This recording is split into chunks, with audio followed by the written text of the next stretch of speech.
Know who always gets looked at like the bad guy? The friend with strong levels of discernment. It's wild because discernment isn't judgment. It's literally pattern recognition. It's intuition with receipts, the ability to see energy underneath the words, the motive behind the behavior, the truth behind the performance.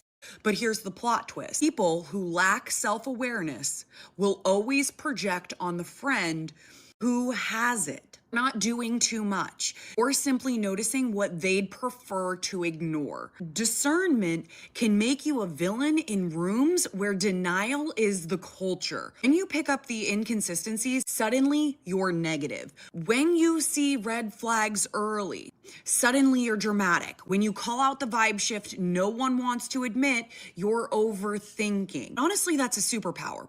Being the discerning friend means you often carry truths that others aren't ready to hold. It means you see the potential and the patterns. You don't hate people. You just refuse to romanticize their behavior. That makes people uncomfortable. Discernment is clarity. Clarity is responsibility. Responsibility forces growth, which most people will avoid at all costs.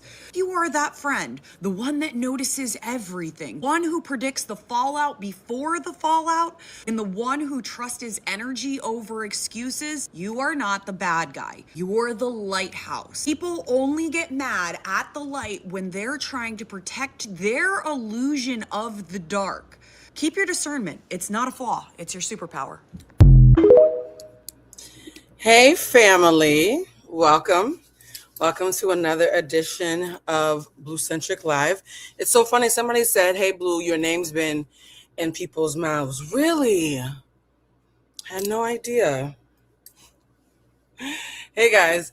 This is going to be a really interesting live because for me, this live in particular that we're going to be using the Real Housewives of Atlanta as a launch pad is going to be a great opportunity to talk about toxic relationships, toxic platonic relationships, chosen family in a way that I feel like we rarely get a chance to talk about it. And what's interesting is there's two things that work here. Number one, clip culture. Every single time someone drags me for a clip that's been posted from Monday Night Live and then goes back to watch it, they say, "Oh, now that I've seen the entire 2 hours and not 2 minutes, I get it." Right? So I just need you guys to understand that a lot of times what happens is a clip is meant to be provocative, and people who are too lazy to watch more than the clip will write a thesis paper on 2 minutes, but can't be bothered to actually watch the entire thing to make sure that they make sense. So this is one of those situations where I understand the nature of clips. I understand why they have to be provocative. I also, though, think it's very interesting how triggered people are by me objectively pointing out that someone who they see as a victim might be as complicit as the person that they assume is the aggressor. So let's get into it. Hi, my name is Bootsy Loosman. Welcome to Bluecentric Live. Please make sure to like and subscribe because apparently, according to my algorithm metrics, it says like 70% of you come back every week but have not joined. You're not a subscriber. And if you already are a subscriber, think about becoming a member because we do have member-only content. Today, we're going to be talking about the Real Housewives of Atlanta and about the relationship between Porsha and Shamea. This is a part 2 to the conversation that was had on Monday Night Live on Monday with Carlos King, Claudia Jordan, Dustin Ross. And the reason why I thought it was so good to have this conversation is because I had everybody from influencers to Waka Flocka's baby mama in my DMs and mentions going off like, "I would never want a friend like Blue. I would never want a friend like Blue." Baby, it's hard to get a friend like me to begin with, so you don't have to worry about that. Friends like me are rare, so don't waste your prayers on that. Pray on something that's more probable. The thing that's hilarious, though, at the same time that complete strangers who were too lazy to watch 2 hours and are getting emotional about 2 minutes are saying they'd never want a friend like Blue, I'm in the shop working with nothing but friends. Friends who are thanking me for believing in them, thanking me for holding space for them, thanking me for showing them boundaries. It's another reminder of how social media and real life are very different. I will say this, though. I want to thank, before we start today, I want to do this. To everybody who has had my name in their mouths this month,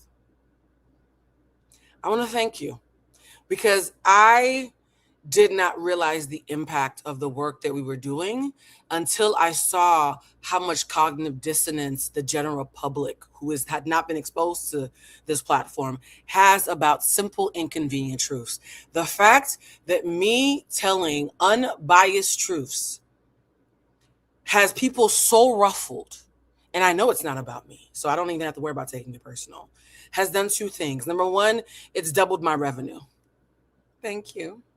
I'm not gonna get mad if you give me, you guys, I'm a tourist. I'm never gonna get mad about y'all giving me money. Respectfully. So number one, it's doubled my revenue. Doubled.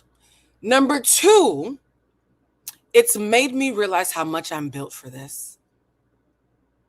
It's made me realize how much I'm built for this. The fact that people have been attempting and failing to drag me for about 2 weeks straight, and I am unmoved. Every time someone says, Blue, I saw a clip of you, I was like, oh, or word, I haven't.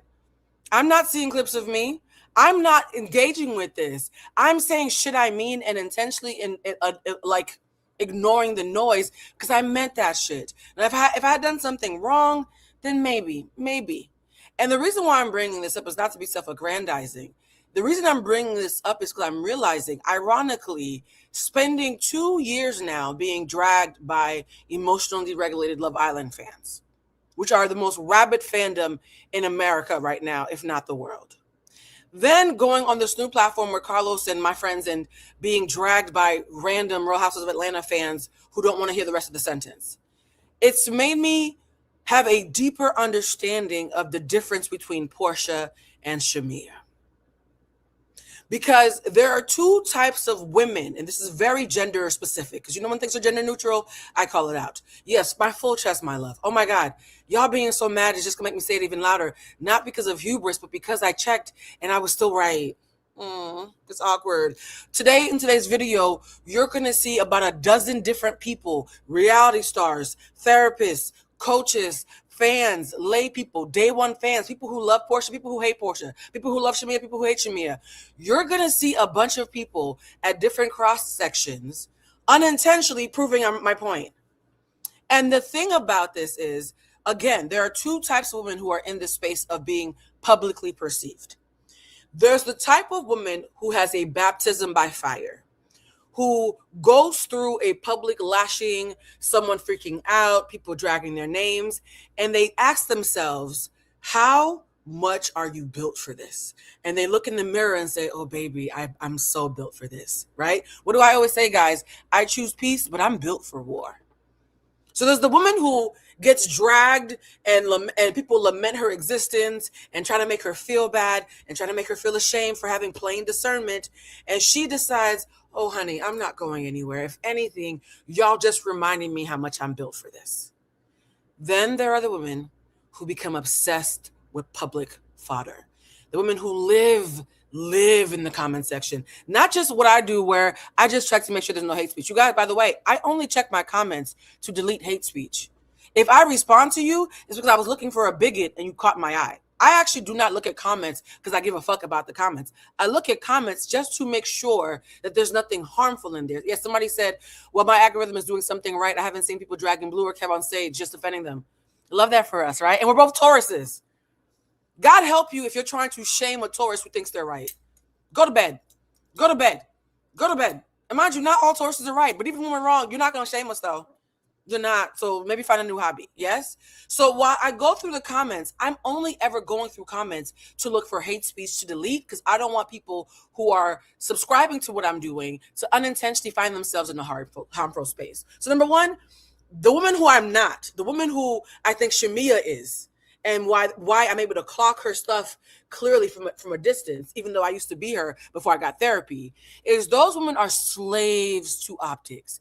They can't engage in a conversation because they're either reading comments or thinking in their minds, is the public perceiving me? Am I loved? Am I liked? Am I understood? And if God forbid somebody disagrees with them, they immediately play victim. God forbid someone is not on the same page with them. And suddenly, because they're externally validated, you simply disagreeing with them ruins their entire day. And they spin their wheels trying to pander to public sentiment. So yes, there's two women. The one who is the phoenix who rises out of the ashes and says, "Oh, honey, y'all just reminded me that I'm popping. Thank you for the reminder." And the second type of woman is the one who becomes a slave to the optics. Now, boys and girls, if we had to guess who is who in the Porsha versus Shamea situation, who do you think is who? Both women have been dragged. One has been dragged for 1 year. The other has been dragged for 1 decade. Are y'all hearing what I'm saying? Because I want, and shout out to the 40%. For those of you who are new here, we have a thing that we call the 40%, where 60% of the people who come here are day one regulars who understand what's happening, watch all the same shows I'm watching, and we're about to talk baseball, right? That's the 60%. But there's 40% who simply enjoy the Blue Crew, like my company, turn my voice on to help their baby fall asleep. Somebody told me that. Somebody said that she turns me on because it makes her baby calm down. That's very interesting to me. So there's the 40% who don't know what the fuck we're talking about, but they want to have fellowship with us, right? So what I do is I make it a point to level set. I level set so that I'm re-explaining the premise of the conversation. So the 60% is reminded and the 40% can catch up. Yes, 40% we up. I love y'all. I love y'all so much. And here's the thing too, right? I always want y'all to know that any conversation we have, whether it's Love Island, Married at First Sight, which I recently convinced Cheech and Bridget and Danny and to watch. So now my entire tribe is watching Love at First Sight. Whatever show it is, or even Housewives of Atlanta, right? The only time I will ever do a live on something is if I think that something happening on a TV show, a political movement, a news story, a current event has something that I can tether back to emotional intelligence. I'm a professional emotional intelligence coach, right? To the new folks, which means this is my actual profession and how I pay my bills. I'm going to always bring it back to EQ. So today, please, please, please, please, please, if you are someone who's had a friendship breakup or have a frenemy situation that's keeping you up at night, have found yourself losing friends and can't figure out why, have found yourself feeling disempowered from friendships and can't figure out why, think you're a people pleaser and about to find out how you on some bullshit too, please get pen and paper and take notes, because I wasn't joking when I said that class is in session. I literally teach hundreds of people a year how to do this work in my workshops internationally. And today I'm going to do it for free on camera as a love offering, right? So for the 40%, there are 2 women who are going to be the avatars that we're going to be using. Because again, these women are just avatars to me. I don't know them personally. I don't have feelings for them personally. And y'all want to hear the gag? And this is why when y'all try to drag me, I kind of giggle to myself. I'm like, oh, that's so inaccurate. Because sometimes when things are inaccurate, my brain can't even receive them as rejection because they're not accurate, right? Up until 6 months ago, I was a huge Shamea fan and could not stand Porsha. For all people who think that this is biased and I'm a Porsha apologist, up until 6 months ago, shout out to the UK, shout out to everybody here who's from the UK. Up until 6 months ago, I was a huge Shamea fan. I love Shamea, still do to some degree, and had the ick for Porsha. So I want you to understand, not only am I biased towards Porsha, I actually had to be completely objective to take the stance I'm about to take today. I had to give credit to somebody that I usually don't fuck with and call out someone who I usually root for. That just goes to show you how much my allegiance is to the data and not to personal bias, right? If you've never watched an episode of Real Housewives of Atlanta, I'm going to do my best to make this as quick for you as possible. We do have some videos to catch you up. There are 2 women that are going to be the focal point today, but the entire franchise is quite interesting, right? Real Housewives of Atlanta has been around since, I think, 2010. I think somebody looked that up for me. I know that there's some people in here who serve as producers. This show has been around for about 15 years or so. It was the first successful Black franchise from the ecosystem of Bravo celebrities, right? Nene Leakes, to me, is on the Mount Rushmore of reality stars, regardless of race or gender, along with Tiffany Pollard, i.e. New York. And Nene being such a breakout star catapulted the show. Candy Burris, who was already a award-winning singer-songwriter, Scrubs. She was legendary in Escape. Candy Burris joining the cast further substantiated, oh my God, we can get big names.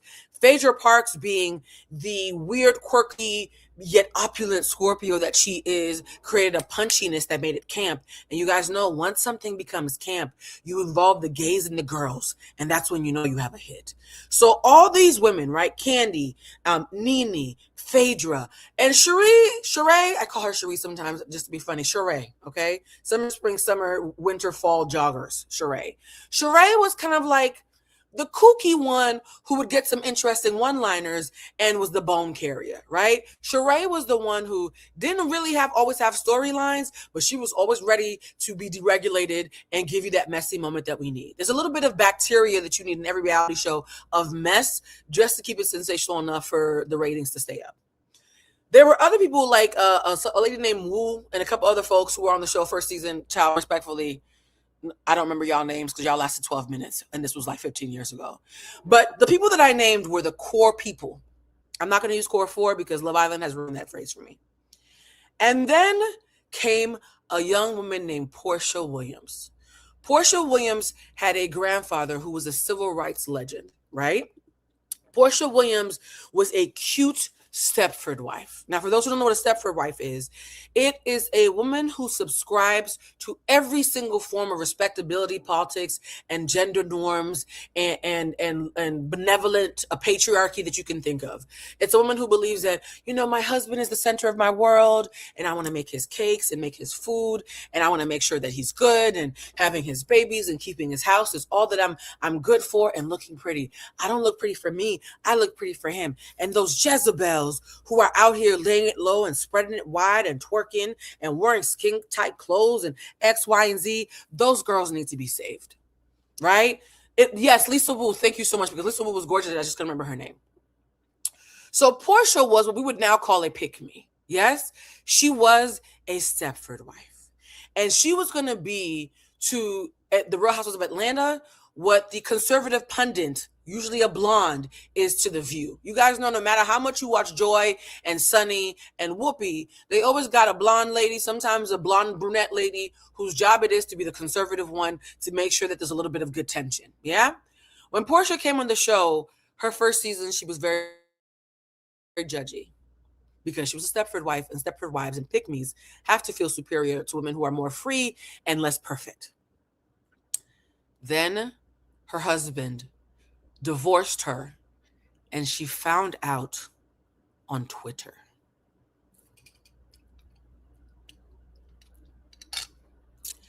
Porsha Williams, after only one season on television, and mind you, this is not me caping for Porsha. This is me catching up those who don't know about the show, and also reminding you, those of you who have recency bias, because there's a lot of recency bias in what I'm seeing.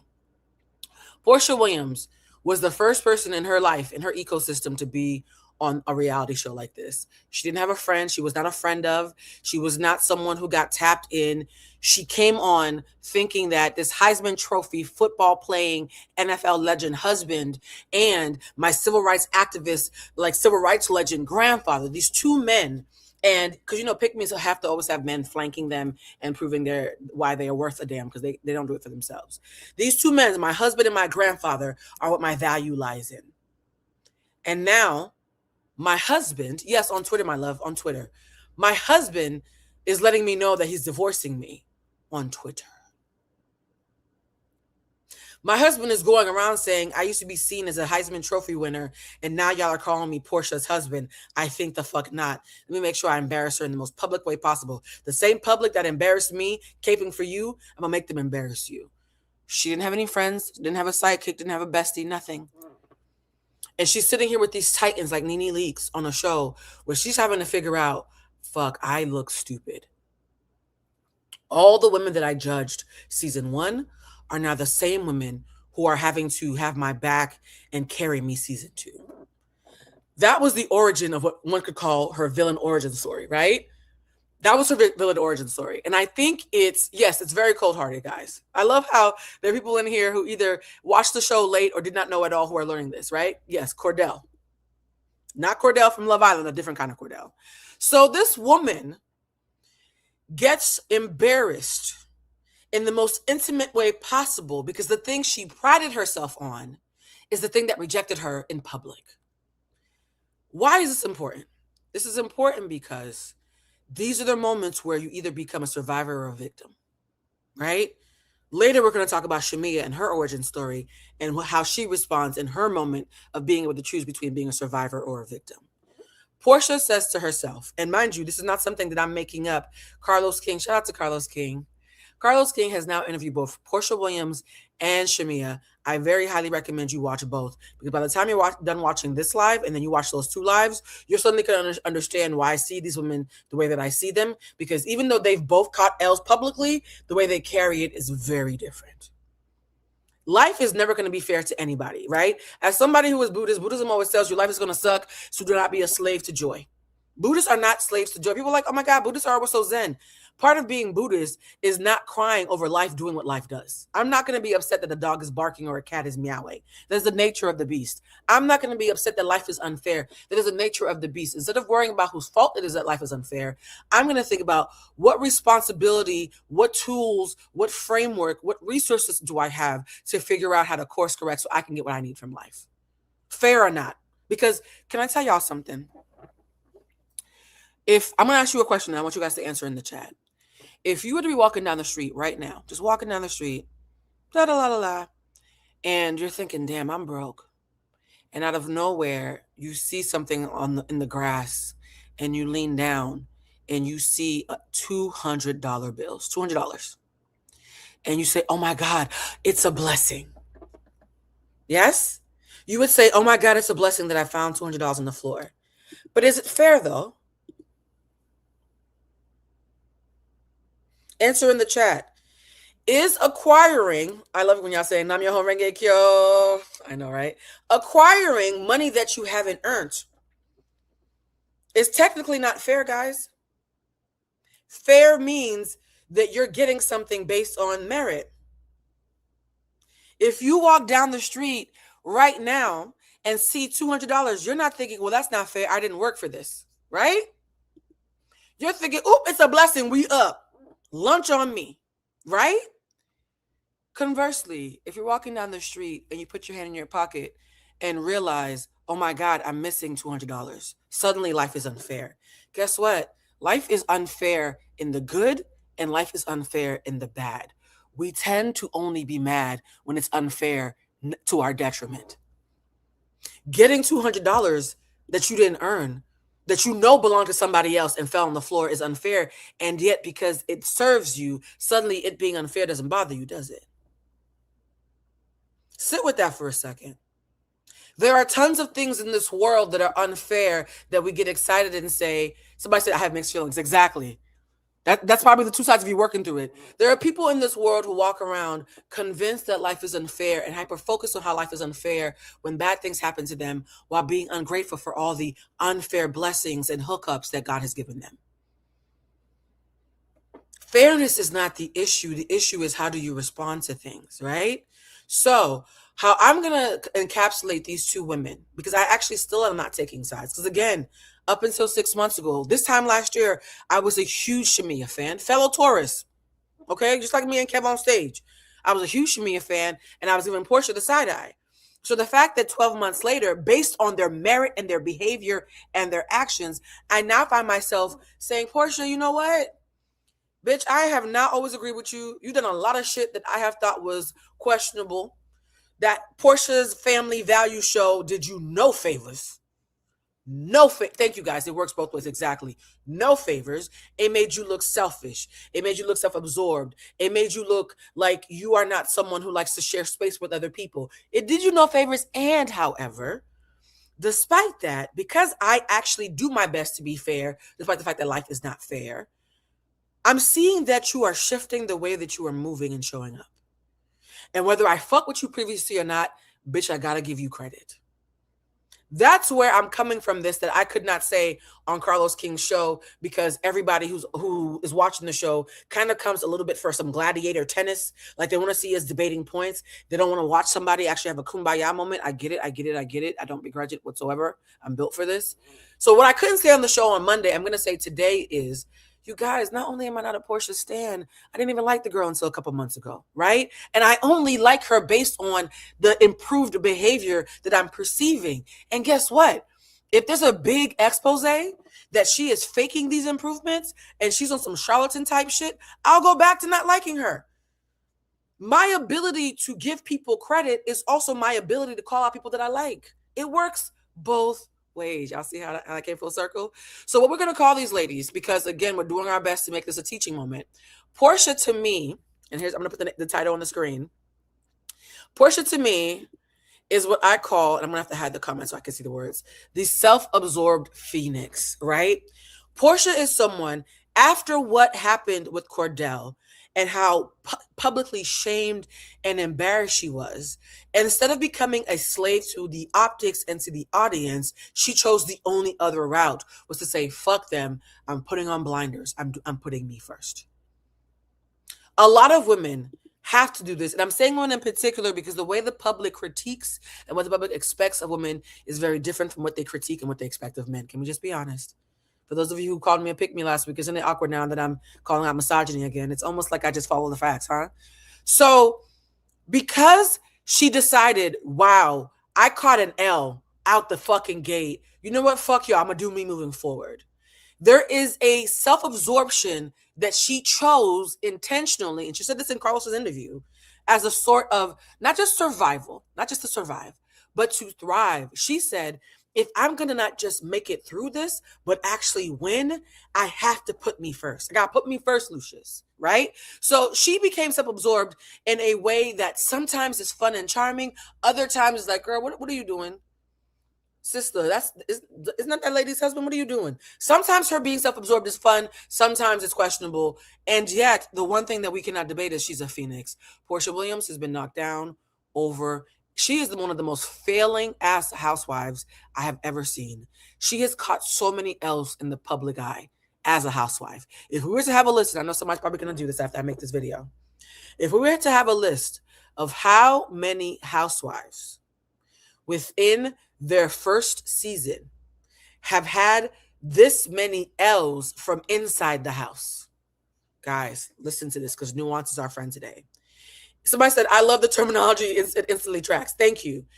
Not outside the house. We're not going to talk about Angel because Angel from Real Housewives of Potomac, all her L's came from outside the house. All her L's were the public, social media, her other castmates. That's actually what you sign up for. An L inside the house is different. An L inside the house is you're betrayed by someone from your own camp. And therefore, you can't even say, oh, it's just haters. There's a stranger in your house, right? So if we're to make a list of how many housewives have had an L from inside the house, people who betrayed them from inside the house, like a husband who got out your bed, walked out the house, got in his car, and tweeted, bitch, it's over, basically. Yeah? Porsha Williams is in the top 3. And it happened to her immediately. And it happened to her before the show. Yes, she is resilient. Love her or hate her, she is resilient, right? It happened to her before a blueprint had been set. We're going to talk about Shamea in a second. I want to make sure that I'm intentionally talking about each woman individually so that when we critique their friendship, you guys don't do all these false equivalencies that you keep doing. One of the things that happened when we were on Monday Night Live was, I think it was Dustin who made a really great point about how K. Michelle has a certain respect for Porsha despite them falling out, that she doesn't have for Shamea despite them being cool. And I said, K. Michelle's an old school type of bitch. From what I've seen, she seems a bit conservative. And people from old school will tell you, back in the day, men treat women based on how women act, right? Y'all remember this. If you act like a housewife, I'm going to treat you like a housewife. If you act like a whore, I'm going to treat you like a whore. Is that misogynistic? Of course it is. Yes.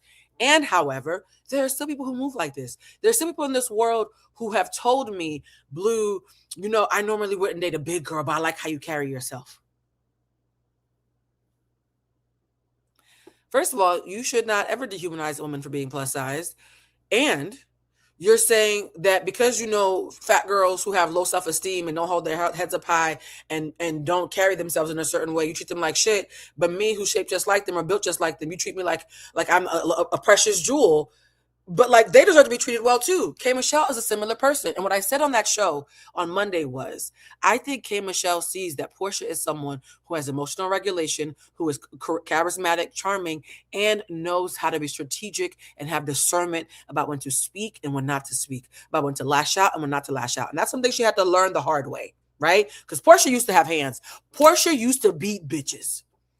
I know someone personally who has told me from being in her presence that Porsha is built like a stallion. She has horse strength. That girl, I know how to fight. She might give me a run for my fucking money. Y'all know I never say that. Y'all know one of the things I say is I talk big shit because I make sense and I know how to fight. She might keep giving me a run for my money. So Porsha used to be the emotionally deregulated girl who was out here beating up everybody who pissed her off. To go from the girl who was beat up everybody to the girl who can have you talk to her crazy and stay in her seat and say, you know what? I'm not doing this with you right now. I'm getting up.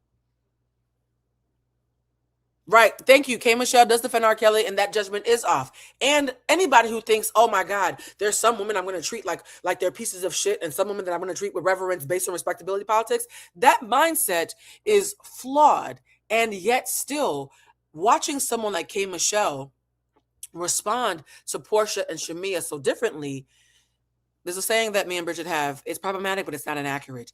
It's an accurate depiction of how K. Michelle is clocking who moves in a way that is objectively seen as admirable versus who is moving in a way that is steeped in victim, right? Survivor versus victim.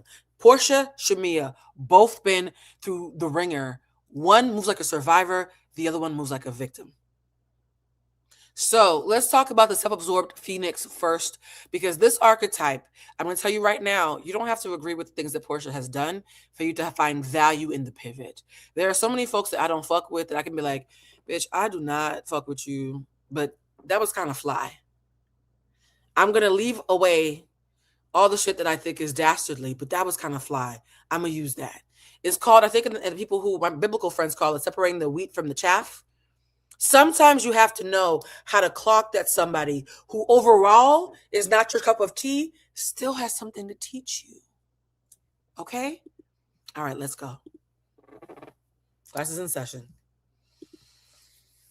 Porsha Williams might have one of the craziest character arcs in reality TV history. When we first met Porsha, she was introduced as a polished Atlanta housewife, married to an NFL player who will not be named. But underneath all the glam, you could still tell she was trying to figure out who she was. And then came the divorce. The internet dragged her, turned her into a meme, laughed at her and insulted her intelligence. And somehow she kept surviving every public humiliation in real time. Because somewhere between scandals, heartbreak, activism, motherhood, she stopped trying to be perfect and she just became memorable.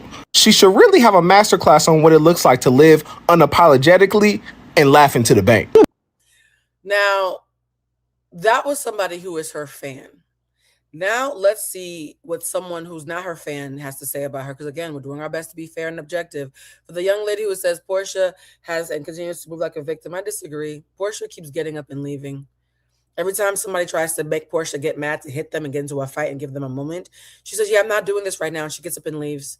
And then if she sees that somebody and her have beef and it's something that is minor, she says, girl, we don't need to have beef. Mind you, she could be lying. She could be just being strategic and not actually mean this. And though the emotional regulation it takes to even stop yourself and have impulse control, that's the complete opposite of victimhood. So that's a factually inaccurate statement. Victims do not have emotional regulation. Victims do not walk around saying, let's pivot. That's actually not true. It's not true. If you don't like her, baby, just say you don't like her. It's okay. Again, I didn't like her either until 6 months ago. And even I can admit that's a lie, right?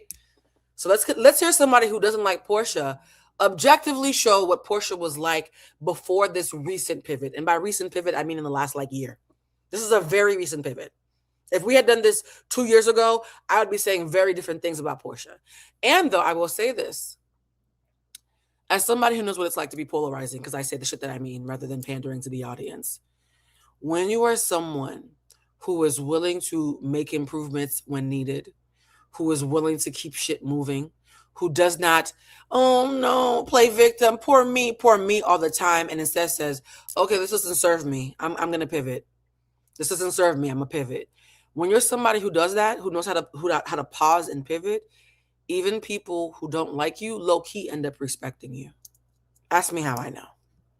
Real Housewives of Atlanta said that they were uncomfortable confronting Porsha, and they said this themselves at the season 8 reunion. The problem is that it happened more. Baby, we're about to talk about Porsha snatching weaves and how she hasn't done that in years. So are you okay?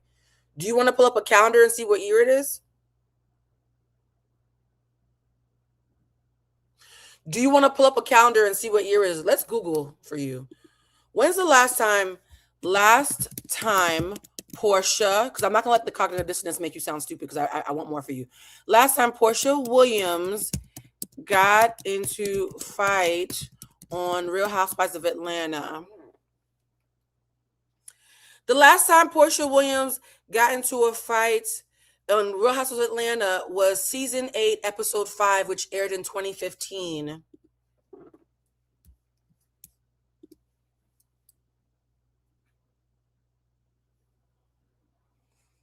Brown, sexy, Dexy, A. Porsha was literally snatching weaves on camera. Yes, in 2015. What year is it, guys? Can somebody put in the chat what year it is?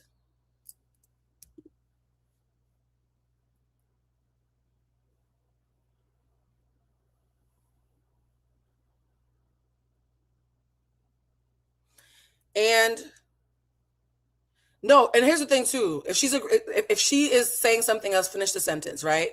Now, for the person who is going to be looking at this comment and thinking, well, Blue, she does fight.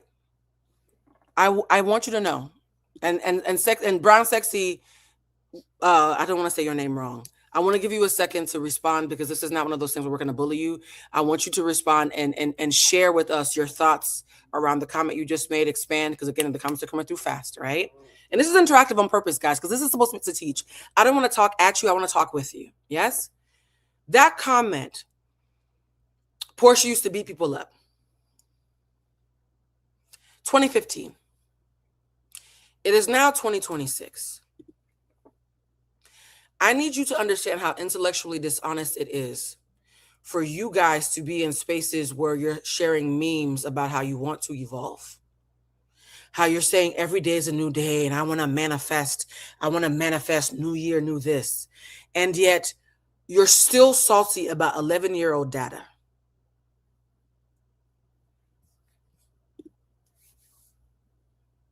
You see how quiet I got when I heard something intellectually dishonest so we could all admit how dishonest it is. I would hate for any of you in here, and this is not me caping for Porsha, this is me teaching you emotional intelligence. Emotional intelligence means you walk through the world with a sense of constant curiosity, always ready to course correct, always ready to follow the facts, even if they lead you somewhere you didn't want to go. Y'all have seen me do this all fucking month, right? The girl who's always caping for black girls, the girl who went on Joe Budden to defend Meg Thee Stallion, then had to a month later be like, damn, the black girls are showing their asses. I can't defend it. Right? I will follow the truth wherever it leads me, even if it breaks my heart or hurts my own feelings. Emotional intelligence means you're intellectually honest and always curious.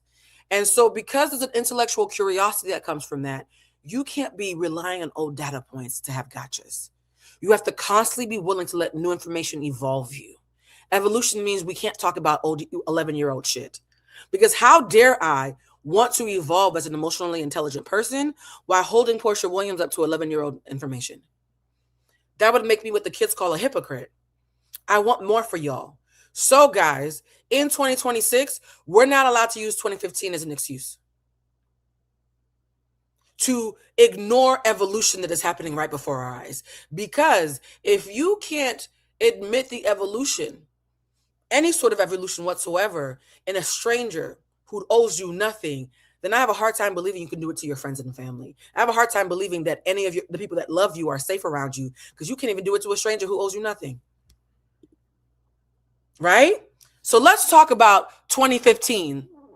Funny enough, right? Let's talk about, 2021, 2022. Okay.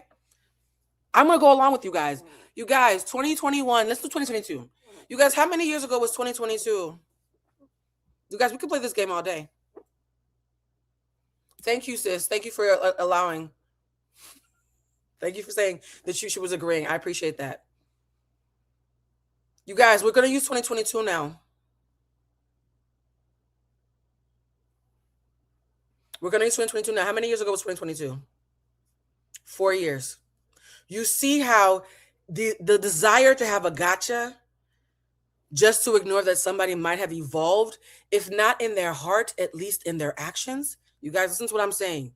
Porsha Williams has evolved in her actions. That is a fact. Has Porsha Williams evolved in her heart? I don't know. I'm not her therapist. I'm not her preacher. I'm not her girlfriend. I'm not her sister.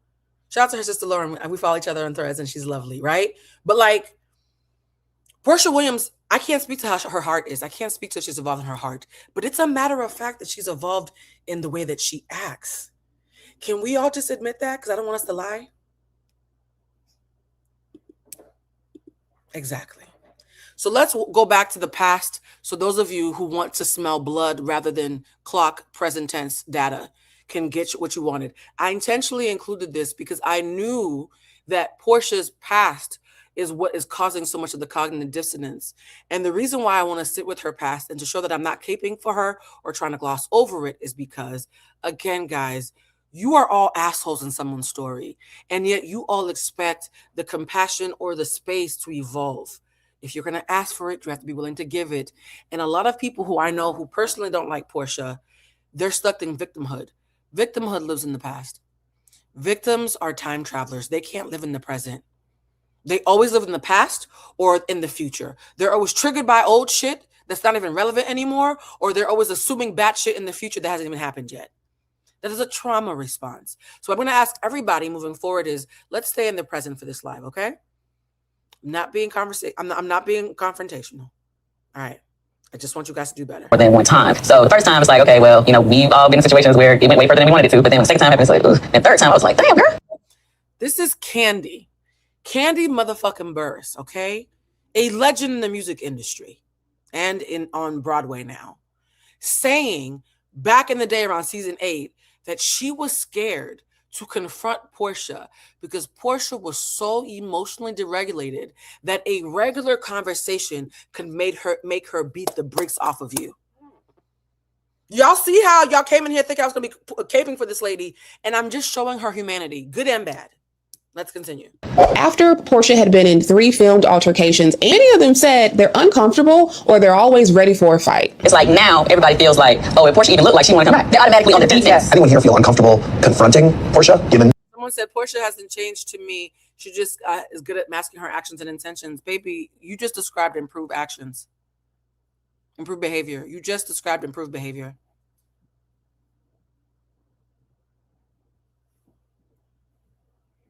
If everything you said is true, you just said that the woman who used to feel bullshit and act out on bullshit, your premise is maybe she still feels bullshit, but now doesn't act out on it. That's literally improved behavior.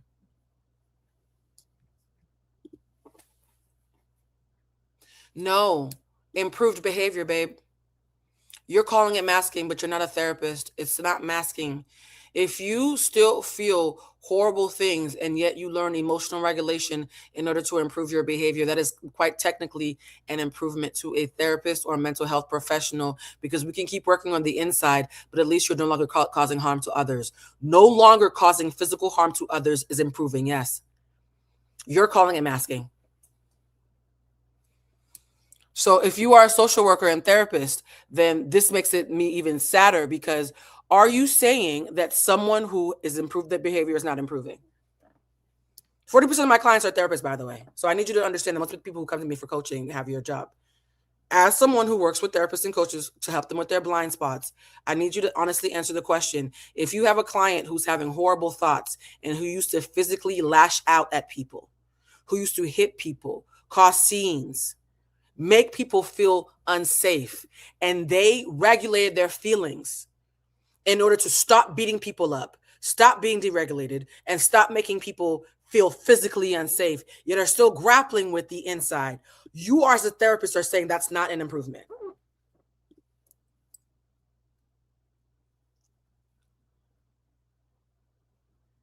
Okay, let's continue. You might want to take my class, my love. These incidents? I do. I'm definitely not. So you're uncomfortable. Yeah, absolutely. This season 8 cast were seasoned veterans, and the women on Atlanta are not weak women. They are not women who are easily intimidated. They don't bite their tongue. It's uncommon to see them be uncomfortable in any situation. So the fact that they are saying, yes, some of us feel uncomfortable, that some of us feel after we've seen Porsha be in 3 fights now, it is affecting how we're interacting with her. That is a problem. I'm ready. Exactly. I'm sitting on ready because the moment she wants you like. Even Nene said the girl was so unhinged that I'm scared to even have a back and forth with her because she might just mollywop me. Are y'all seeing her origins? For those who you hate this lady so much you can't even objectively admit that she's improved from this. Okay. I've been the pop. This is a show, but it's also a work environment, and it really creates a hostile work environment when the whole show is built on drama and conflict, and people are a little nervous about where the conflict with Porsha may lead to. Do I need to be ready for a fight? How do I want to engage her? Do I bite my tongue more with her? Am I less willing to say something to her and insult her because I'm nervous about how she's going to react to me? And the verbal arguments, the back and forth, the shade that made Atlanta great, that made it the highest rated Real Housewives city, cannot happen freely when you have someone like Porsha who is changing the dynamic of the cast. And it's crazy that this topic came up at the season 8 reunion. 9 years ago, this discussion came up, and we hear the women, Candy. 9 years ago, guys, people were saying Porsha makes me feel unsafe 9 years ago.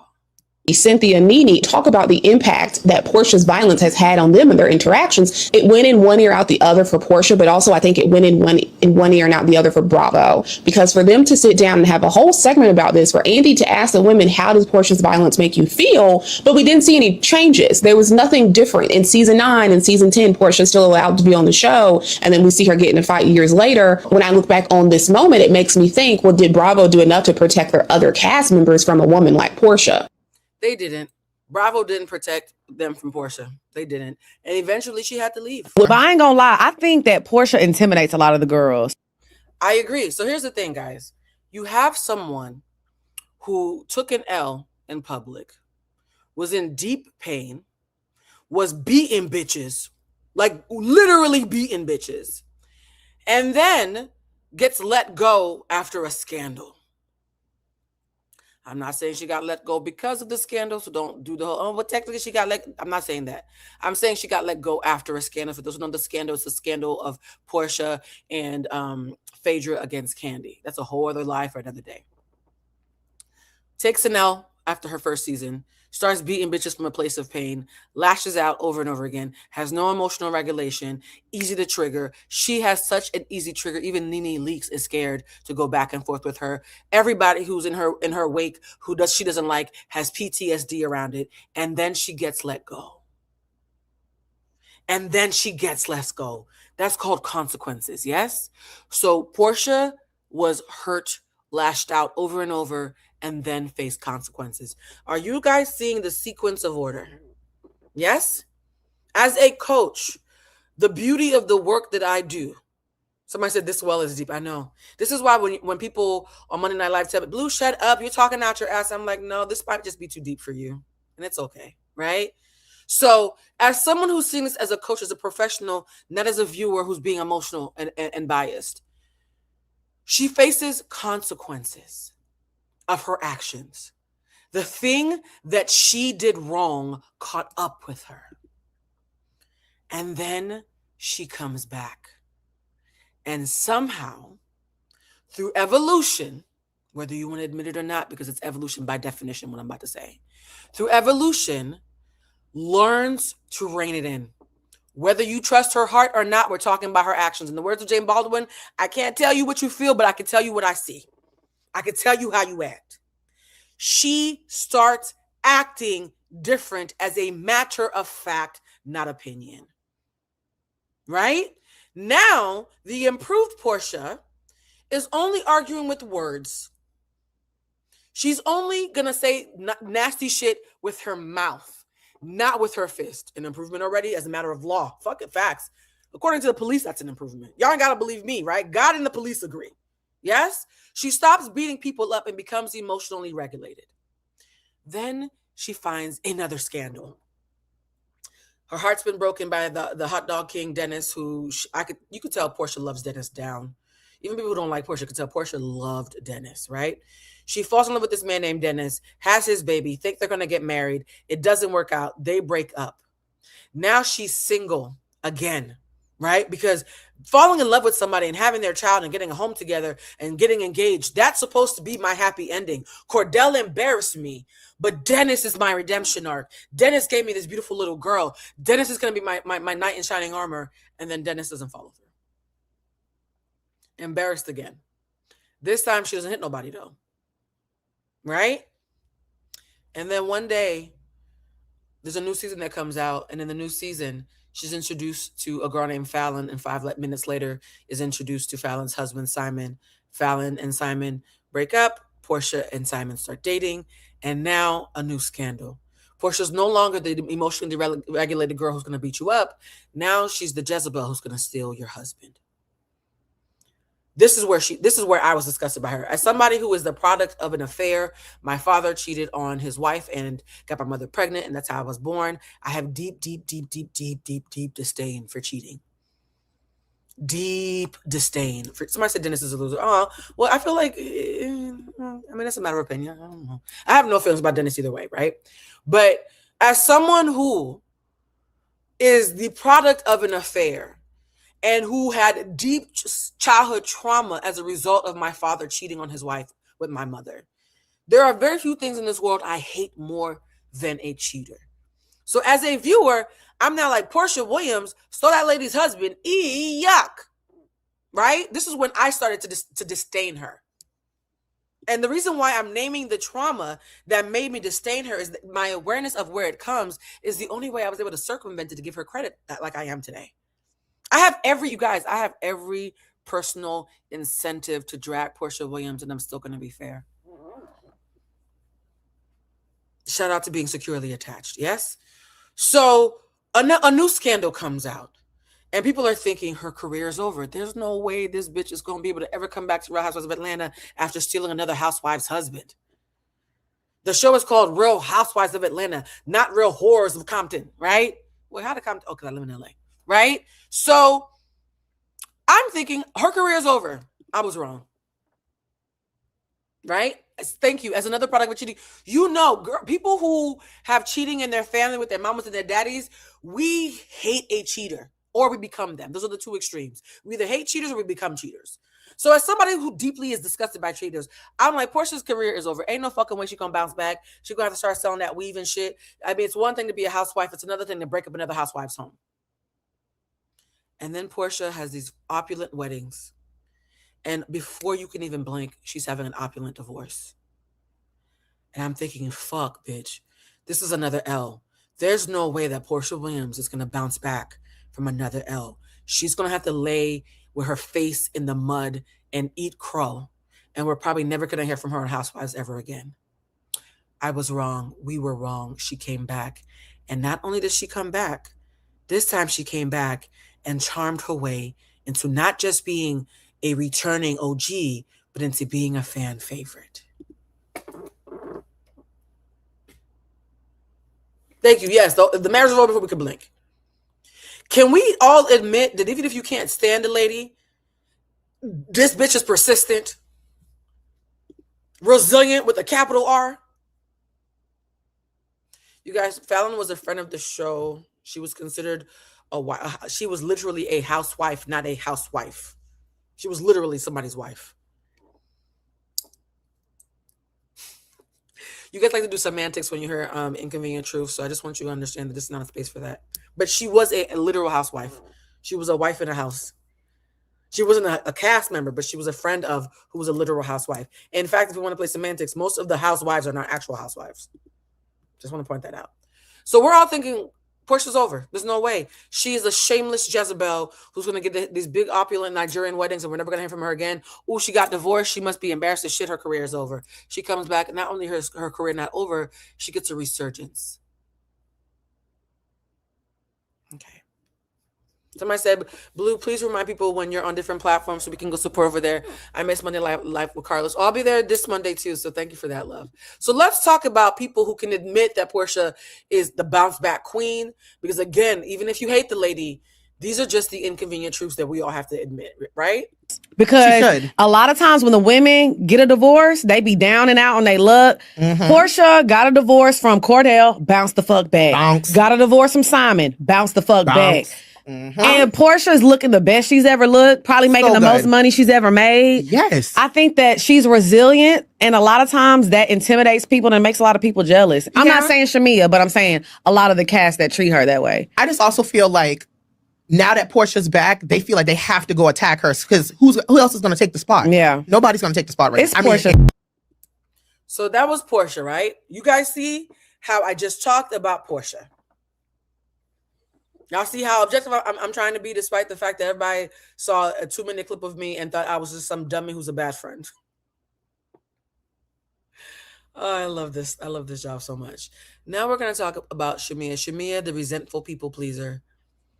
Shamea is the person who I adored this time last year. I would have never believed that I'm looking at her the way I'm looking at her now. In the same way, I could not stand Porsha because I hate cheaters. And me watching her actions made me begrudgingly give her the credit that I think she objectively deserves. Conversely, I adored Shamea, and me watching her actions is now making me have to objectively call bullshit and critique her. And what's crazy is the title for Shamea is the resentful people pleaser. I actually wanted the title to be the resentful but talented people pleaser, but it was too long for the screen. I sincerely, this is one of the reasons I love her. I sincerely believe that Shamea is one of the top 3 most talented housewives that have ever graced a Bravo screen. Talent. She can out-talent most housewives in most franchises. And I believe she has a good heart. Do you know how tricky it is for me to have to call out somebody who is talented? Y'all know I've said this before. I don't have any friends who are not talented. I get nervous around people who are not talented because I don't know what to talk to them about. That's a personal fucking flaw of mine, right? So as somebody who deeply respects talent to the point where I don't know anybody who's not talented in my personal life, and who fellow Taurus sister seems like she has a great heart, the fact that she's so talented but has allowed herself to become so resentful is because she's a people pleaser. And a lot of you are about to catch a stray on this one. Okay, let's do it. Well, don't you like these graphics? I love this. This is so cute. The root of Shamea's problem is that Shamea misses being friends with Porsha and being in the in-group. Shamea, when she was a friend of, was always tied to some of the stronger housewives. She had a good friendship with Kandi. She had a good relationship with Porsha. Even in other seasons, even with Nene, she didn't really have smoke with any of the other housewives. Shamea's superpower is being everybody's friend. Again, something else that I can relate to. People always like, Blue, how do you have all these random friends from all these different walks of life? I get it. Shamea knows how to relate to everybody where they're at. It is her superpower. It is her gift. What we saw, she is used to being attached to the housewives that are more liked, especially Porsha, who is a fan favorite. And I believe she misses all the privileges that come from being the sidekick to a fan favorite. She said, I believe that she misses all the privileges that come from being a fan favorite. Guys, we're going to, those of you who've taken my workshop already know this. We are going to have a very uncomfortable yet necessary conversation about how people pleasers are pathological liars.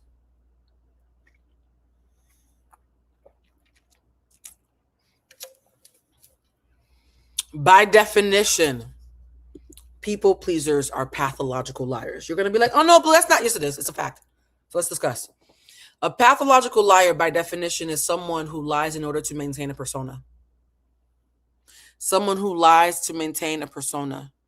A people pleaser is someone who says yes even when they mean no so they can maintain a persona of being pleasing to others. I literally just said the same thing twice, didn't I? People pleasers by definition are pathological liars. Because it is impossible to please people while telling the truth. It's impossible to be pleasing to people to the point of it being a defining character trait. Right? A people pleaser is not a fleeting moment. It's a defining character trait.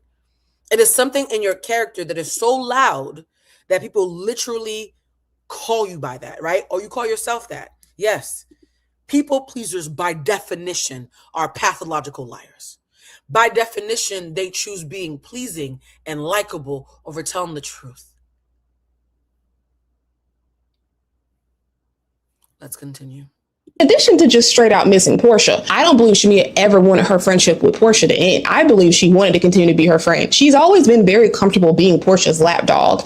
That's a good position for her. Shamea, to me, is best as a sidekick. Shamea is no one's sidekick right now, and she's flailing. I feel like she's trying to make this divide in the group because she cannot get the other women to see her side when it. So here's the thing about people pleasers as well. They're the most resentful people in the room. If I am around somebody who always says yes to everybody and never tells the truth about things that are inconvenient and honest to themselves, I immediately know that they're the biggest shit talker in the room. You know why? People like me don't have to talk shit privately because we say it to your face. The reason why you know for a fact I'm not two-faced is because I'm too confrontational to be two-faced. My one face is doing quite enough. A people pleaser is someone who will smile to your face because they want to be pleasing to you and then vent on the car ride home about how they really feel and how much they can't stand you. So if you're a people pleaser, resentment is actually inevitable, guys. I have never in my life wondered if a people pleaser resents somebody. Of course they resent somebody because low-key they resent themselves because they've abandoned themselves. Comes to Porsha, she wasn't successful in the other women ostracizing Porsha. So now she's looking to create her own group to make herself feel more comfortable in her space. And that's also why the dynamic with her and Kelly doesn't work. Kelly's a good sidekick, but Shamea is not a strong enough housewife to have a sidekick. Like, it's the blind leading the blind at this point. It doesn't really make a lot of sense. Cynthia for many years was Nene's sidekick and did it very well. These shows need good sidekicks. Shamea would thrive if she would just go back to her natural position of being Porsha's sidekick. That you two were like Beyonce and Kelly. Oh, no. So speaking of the term sidekick, right? The minute I heard the term sidekick, I immediately thought about Carlos King. I love you, Carlos. If you see this, you know I love you. He's done such exceptional interviews with these women. I really do think that after you watch my live, watch their two interviews, I promise you're going to see it differently. And also run up his numbers. That's my friend. And when he did this interview with Shamea, he spoke to Shamea about the origin of their friendship as she is now telling it, right? Somebody said, oh my God, yes, Blue, tell them. That's why everything about Shamea triggers me because I'm allergic to people pleasers because I'm very direct. I get everything off my chest. Look, if you're a direct person and you have a friend who's a people pleaser, you're not safe. They're talking shit about you. 100%. I promise you, 100%. Okay, I'll just be fair. 99.9%, child. I'll leave room for a random person in Antarctica. But 99.9% of the time, if you are a direct communicator and your friend is a people pleaser, they're talking shit about you in somebody else's group chat. So, and we're going to actually show a video later that explains more on that. When I went to go watch Carlos's video back again in preparation for today's live, I honed in on the moment where Shamea explains why she didn't do the show at first or how she got on the show, right? Because previously she had said it was gelled and she blamed it on her husband.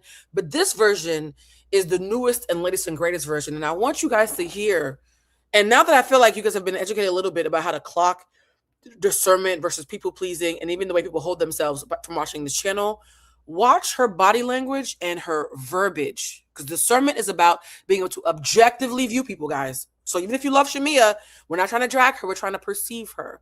Watch how she answers Carlos's questions. Watch this. Like y'all were cool, but no. Beyonce and Kelly, they grew up together. They're like time. Sisters. Yeah, you know, Kelly had a room in the house, Beyonce's house, and the audience really think y'all were like the best of friends since y'all were like teenagers. No. We were cool. Y'all were cool as young girls. Family friends. Y'all were okay. And then she's saying they were cool, right? So the lore goes, mind you, Shamea and Porsha's mothers are gorgeous. I personally think Porsha's mother is one of the most gorgeous housewives moms I've ever seen. You know how we always see the matriarchs? Miss Diane is fine as fuck, okay? Respectfully, Porsha, if you see this. So what she is saying is their mothers were friends, right? Porsha's mother and Shamea's mother both worked in like the childcare industry. And because their mothers were friends, the girls were friendly. But according to Shamea, Porsha was one of the cooler girls who was hanging out with her sister, not with her. Are you hearing this, right? Imagine you're a self-proclaimed corny little kid. She's going to call herself that. This is not me calling her names. Imagine that you are a self-proclaimed corny late bloomer. And your cooler sister is hanging out with Porsha. Porsha knows you, your families know each other, but y'all just are in the same vicinity. You're not really cool, right? That is the premise of how this started. And it wasn't until her divorce from Cordell that we became like best friends. Why? This is the part that I always roll my eyes at. So you're about to tell me that you and this woman were not friends the entire childhood that you knew her. Your mother was friends with her mother. Your sister was friends with her. And you didn't feel no inclination to be cool with her. But when she gets publicly rejected by her husband Cordell on Twitter and goes through a nasty divorce, suddenly you pull up with all that loving, people-pleasing charm that you have, and y'all become besties while she's on a popular reality show. You suddenly become besties with somebody you could have been besties with for over 2 decades prior and didn't care about when she's on TV and her defenses are down because she's been embarrassed by her husband. Are y'all smelling where this is going? So those who are saying, what if the people pleaser is your sister? You guys, the workshop link's at the bottom. We still have like 5 to 6 spots left for the September class. Please go to fall26.eventbrite.com. I can tell a lot of people in here need to take my class. And I need you to tell me my class is way more deep than this. If this is a freebie, imagine what class is like. So guys, are you listening to this? A people pleaser finds out the girl that she's known her entire life is now on a reality TV show, caught with her pants down, going through a divorce, and needs someone to love on her because she's vulnerable. And now suddenly you become her best friend at the moment where she's vulnerable and on TV. Not when you were growing up together and had all that access. And okay, there's a word for that, but I won't say it. Oh, man. Just because we were, I mean, I don't know. I guess we were around each other more. I don't know. I mean, I can't really pinpoint why. I just remember us being extremely close then. Because before, we were cool. I think she even might have hung out with my sister Glenda more back in the day. That was kind of lame. What you mean? I mean, She said she used to hang out with my sister Glenda more. I was kind of lame. I'll let the video play. like, it was kind of corny. Like, some would say I'm still corny. but I was like, I played with dolls probably for too long. And I just wasn't. For dolls for probably too long means I was being immature and childish and hadn't come into my womanhood yet. So as Shamea is talking, she's saying Porsha had come into her womanhood and was hanging out with my sister, and they were more cool. And I was the one with the arrested development who was emotionally matured, maybe even sheltered.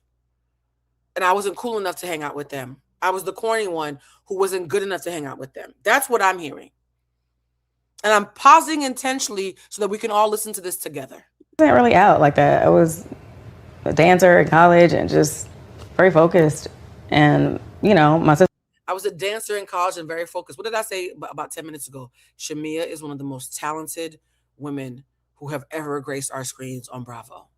So while Shamea had arrested social development and was off acquiring all these skills and cultivating all these amazing skills and all these talents, Porsha was the one with social intelligence who was learning how to be charming and charismatic and work a room and gain favor and be one of the cool kids. Are you guys seeing the dynamic that is already building in these ladies' own words? You see how I'm not putting words in anybody's mouth?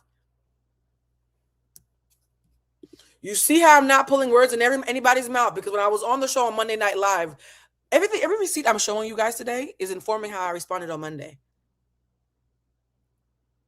And I had to, I don't want to say dumb myself down, but I had to bite my tongue because I didn't want to take over and have a filibuster. Yes, I know how to let other people do their thing. And I actually love my dynamic on Monday Night Live because it's fun, because steel sharpens steel, and my co-hosts are very smart and very sharp, and they keep me on my toes, and I love that, right? My Gemini rising loves a good debate. I also will forget about the debate after it's over, which is why I didn't read the comments. Respectfully, I don't care, right? I like what I said. But if you listen to Shamea and her own words, you're already seeing that in her own mind, not Porsha's mind, not my mind, not even the audience mind, not even Andy's mind. In Shamea's own mind, she's already set up a hierarchy of Porsha and her on who's cool and who's not. Okay. So would hang out a little bit more than me at that time. And so when I graduated college and started You graduated, Porsha was actually there. Mm-hmm. My I said, I'm a 2-time student of the all-night shift course. I can confirm this life-changing results. Thank you, my love. Shout out to all, 7,000 of you who have taken my workshop. I appreciate you all. Did Porsha know that you were testing to be a housewife? Yes. Okay. When did you let Porsha know that you wanted to be a housewife? On some girlfriend shit like.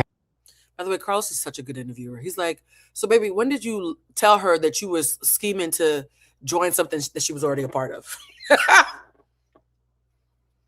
That's the question though, right? You're saying I wasn't checking for you for 20 plus years of you being in my life and being damn near cousins to me.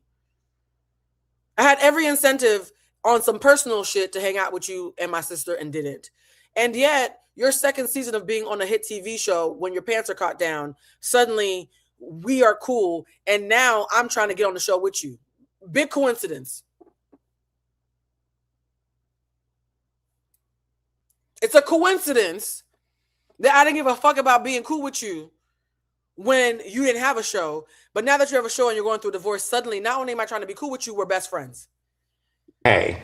It wasn't a conversation about it. Actually, it was like, hey, I'm coming to the scene with Kiera or whatever.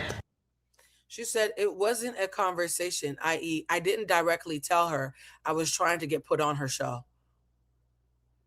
I instead said, hey, by the way, I'm coming on set with so-and-so.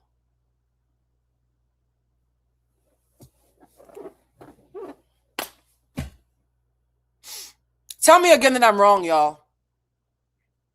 So, not only did you not give a fuck about being close with me when you had nothing but personal reasons and no public to worry about. Not only was I just regular to you until I had a TV show.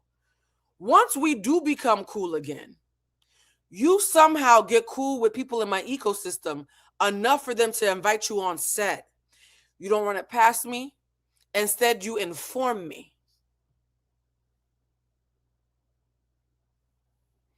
You don't run it past me as the person who you've known your entire life because our mothers are friends and we've known each other since we were children. You instead inform me passive aggressively that you already coming with somebody that we both know.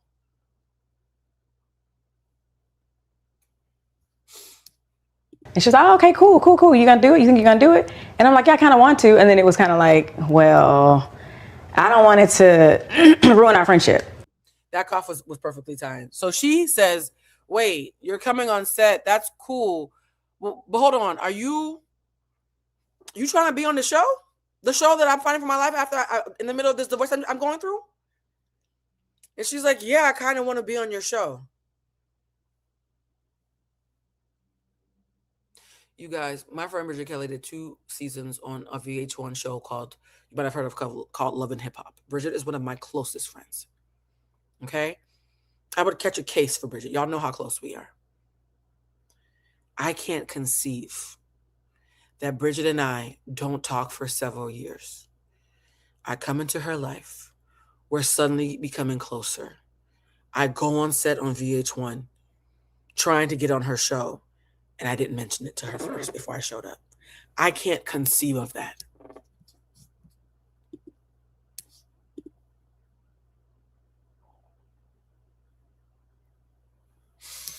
I can't conceive of it. As someone whose close friends are considered celebrities to some degree in different circles in different places, right? I can't conceive of me being in any space that any of my celebrity friends is a part of while they're down and getting their ass whooped by the public. And I just say, oh, by the way, girl, I'm about to show up to the scene with Kiera and them.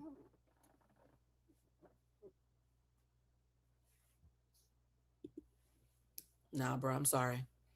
I'm sorry, y'all. I'm sorry. Shamea is very likable, crazy talented, gorgeous. Look at her. She looks like a black Barbie doll. This lady has everything going for her, and I still can't cape for this. And I was like, okay, I don't think it would. But Porsha says, hey, Shamea, I don't want you to be on the show. It's going to make shit weird in our friendship. And she's like, okay, I don't think it would. Well, Shamea, you were wrong. Porsha, can we all admit that you were wrong, Shamea? Because it's now 2026. very much did exactly what Porsha said.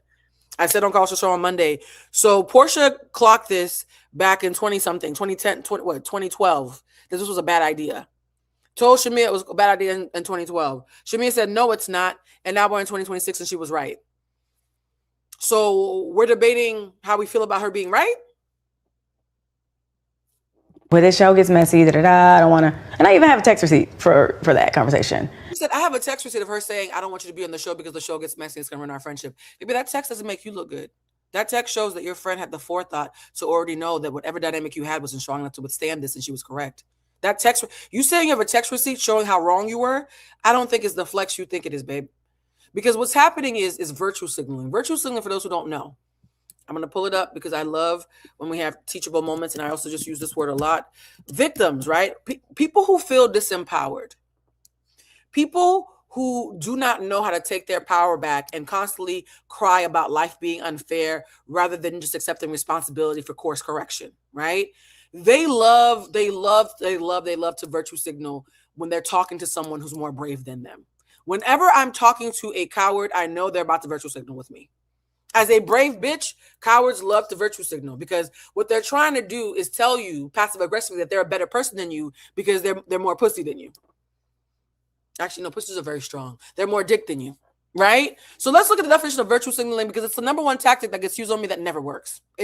Not only does it not work, the minute you virtue signal, I know I got you. The minute you virtue signal, I know that I'm making so much sense. Now you're trying to manipulate me because you can't use logic the way I'm trying to use logic, right? So by definition, virtue signaling means to express moral or political views, right? To demonstrate your own good character and social awareness, often without taking meaningful, substantial action.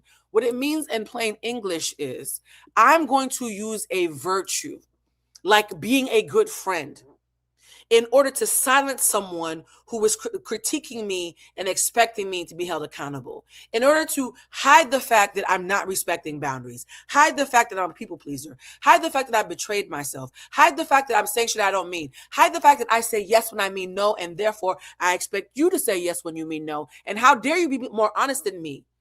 Who do you think you are to be more honest than me and still expect to get the kind of favor that I convinced myself I had to lie to get? People pleasers believe they have to lie in order to have public favor. That's why when they see bitches like me, women like Porsha, women like Nene even, I'm going to name a bunch of different women, even women like Michelle Obama. You see how all these women are very different, right? Me, Porsha, Nene, and Michelle Obama are a very mixed bag of women. But whenever you are a woman in particular who has convinced yourself the only way society will let me win is if I lie and people please and make myself pleasurable, even if it means I'm betraying myself in the process.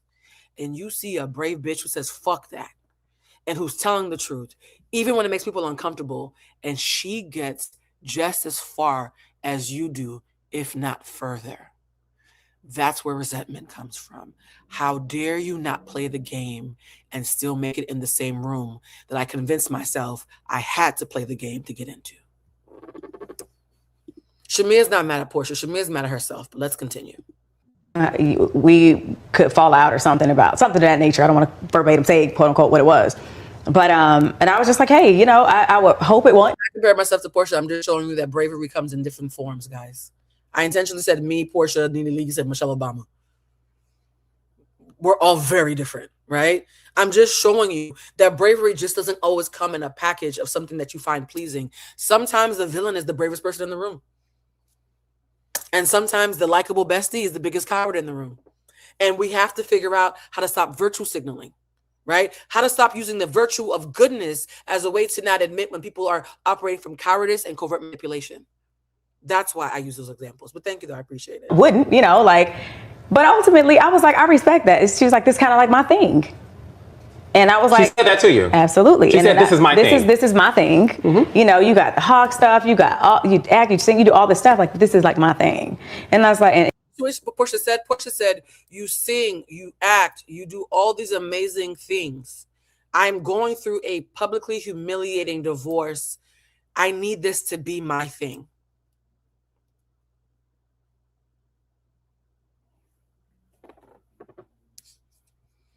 Baby, yes. So you guys, we're talking about actions rather. I'm going to keep on saying this, guys, because this seems to be whooping your asses and giving you cognitive dissonance. There are two forms of being. There's your internal world, the way that you act and think to yourself, the way you act with yourself. And then there's your external world, the way that you operate with the world. I cannot responsibly speak on what Porsha is thinking late at night. Nobody can except for Porsha. The only thing I can speak on is how Porsha acts.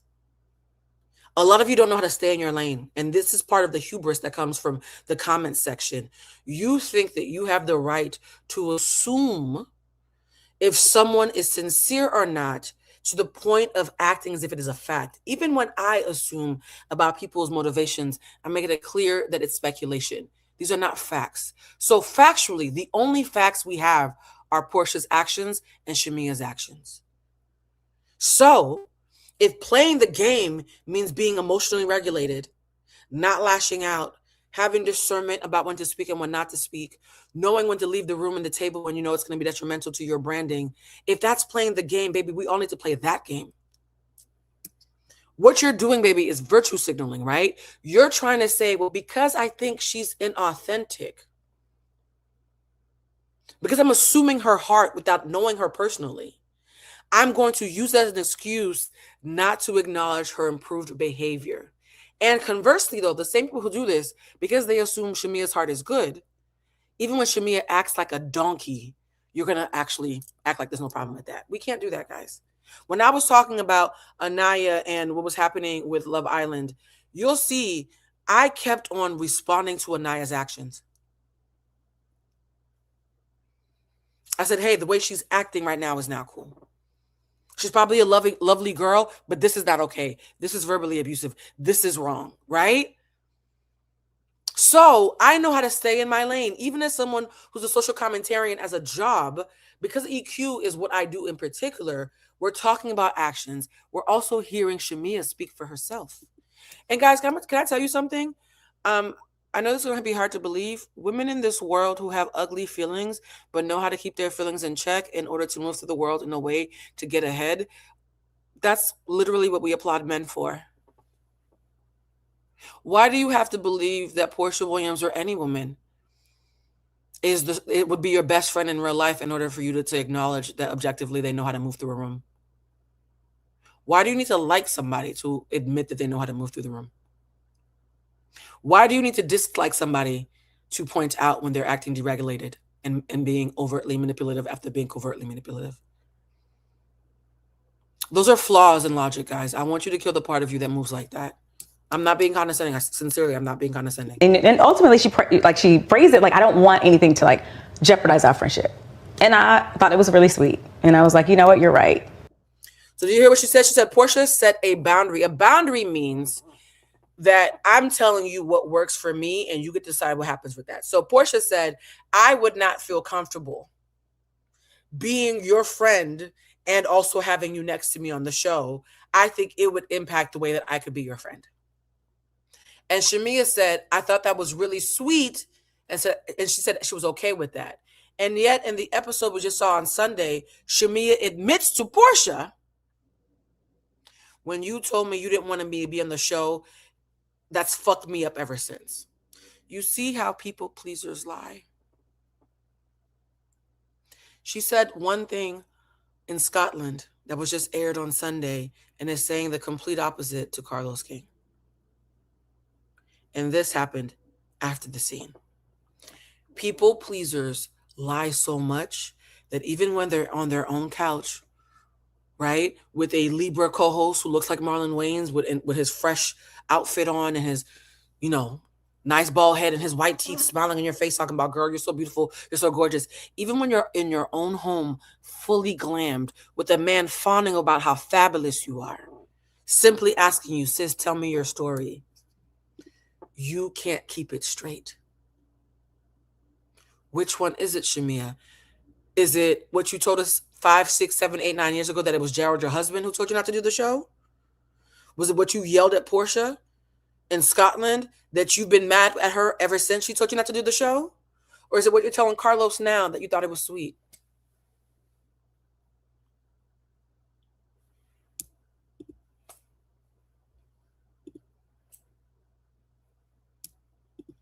Remember what I said earlier, guys, people pleasers will say whatever you need to hear while the entire time resenting the fuck out of you.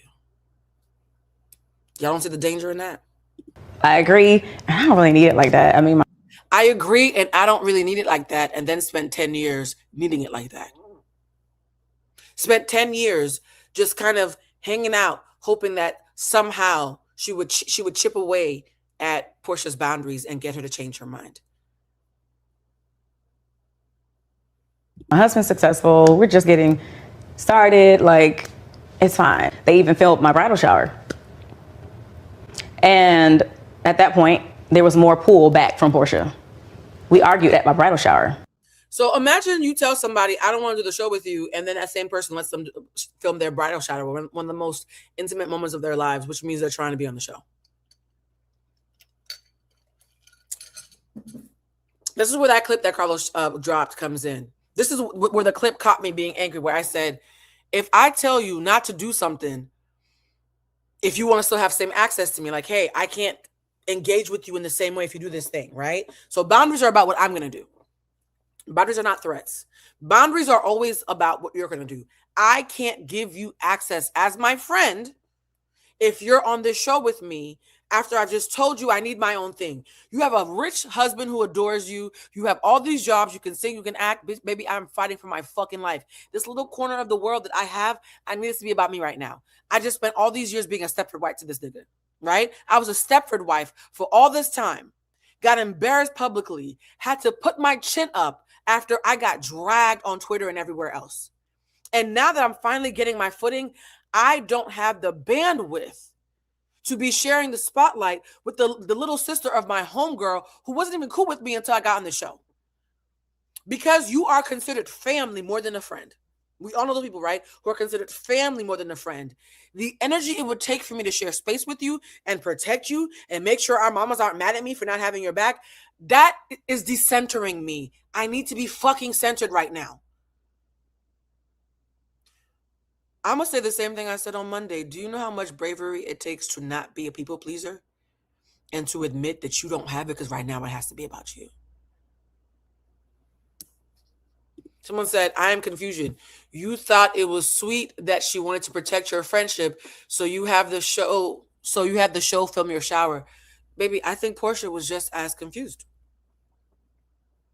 And you heard what she said. She said, when I filmed my baby shower, Porsha pulled away from me. What is it called when someone says, I can't give you access to me if you move in this way, and you agree to not move in that way, and then behind their back, you still do the very thing you said you wouldn't do, and therefore they pull away access to you? That's called consequences. You guys want me, a person who's been an emotional intelligence coach for over 20 years, to cape for someone who keeps on saying yes when they mean no, and keeps on doing what they want behind the back of the person who's directly told them, I can't be cool with you if you do this. And you want me to believe in this scenario that Porsha's the one who's wrong. You want me to believe that the direct communicator who is sharing an unsavory yet very human feeling, who is setting a personal boundary and letting the consequences be known, is the bad guy and not the person who's agreeing to something and then going behind someone's back and doing it anyways. That's the good guy to y'all.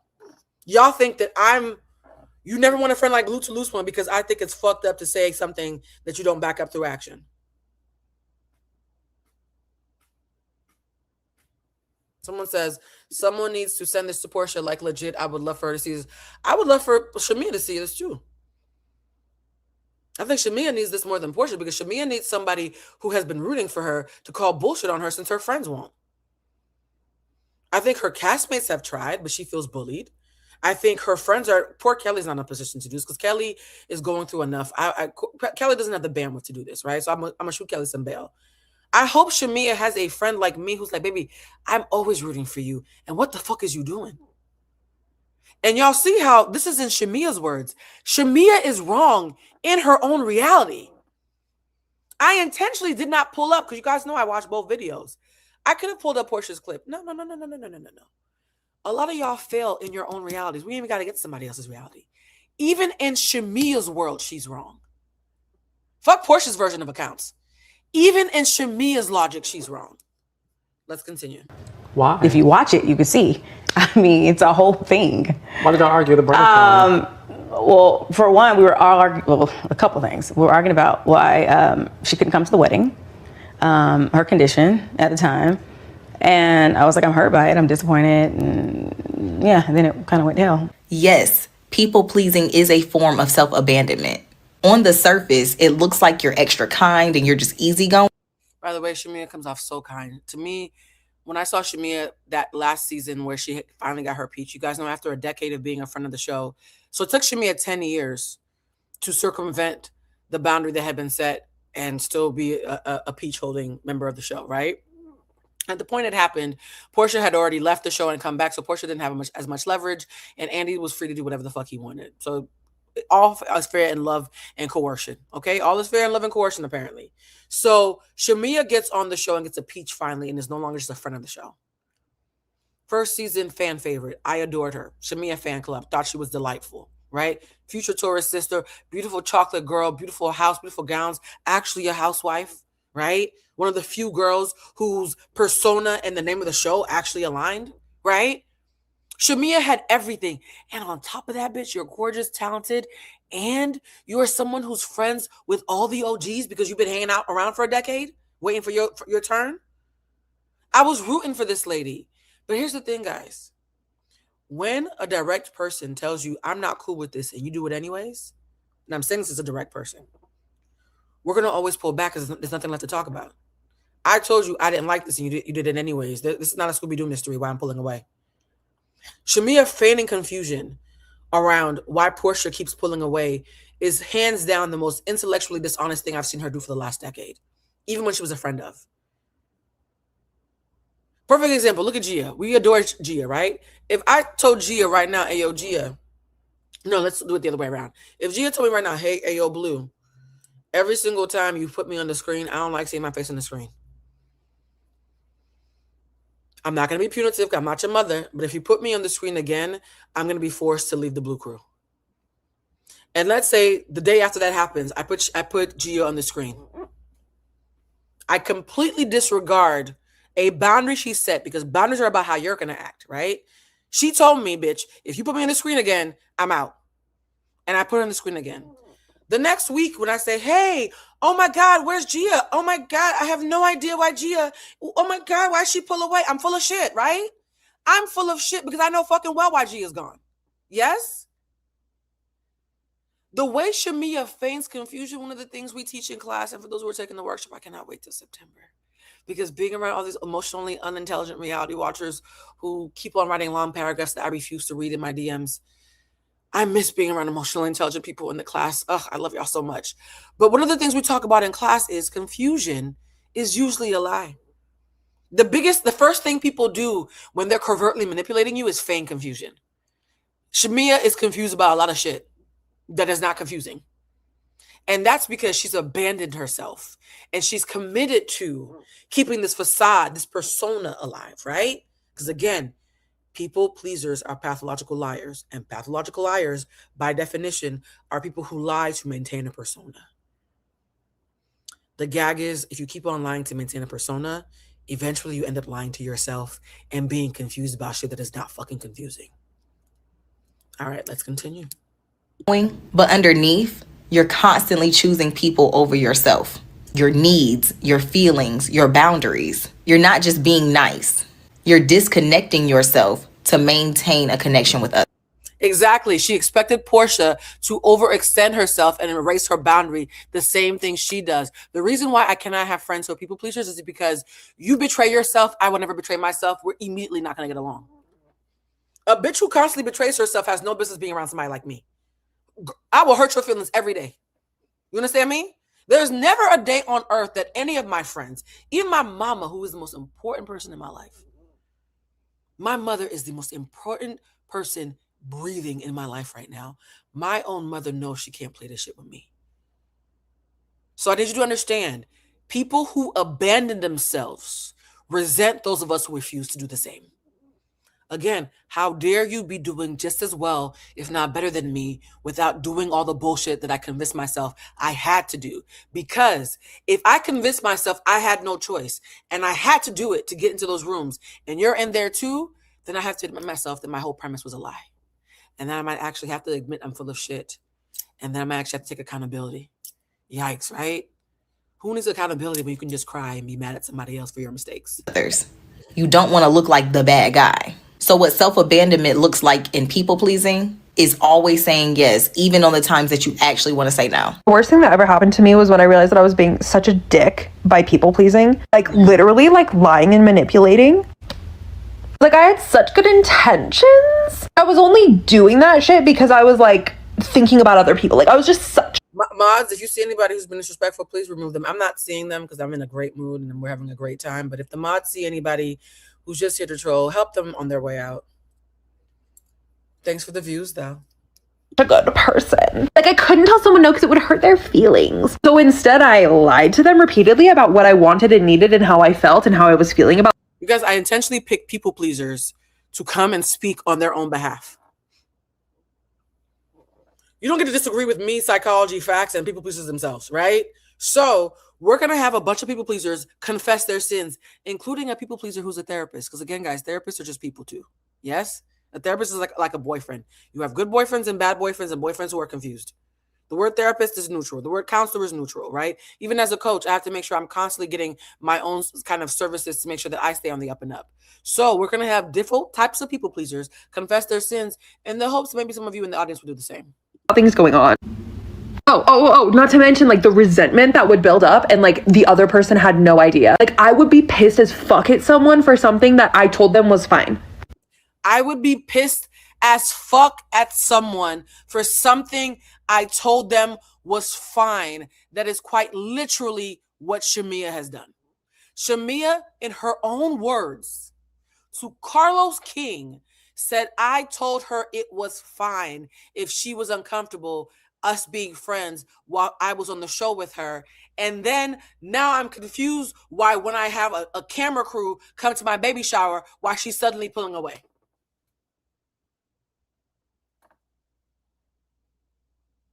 Y'all have to hear it. Like, I don't even think you have to be that brilliant to pick this up.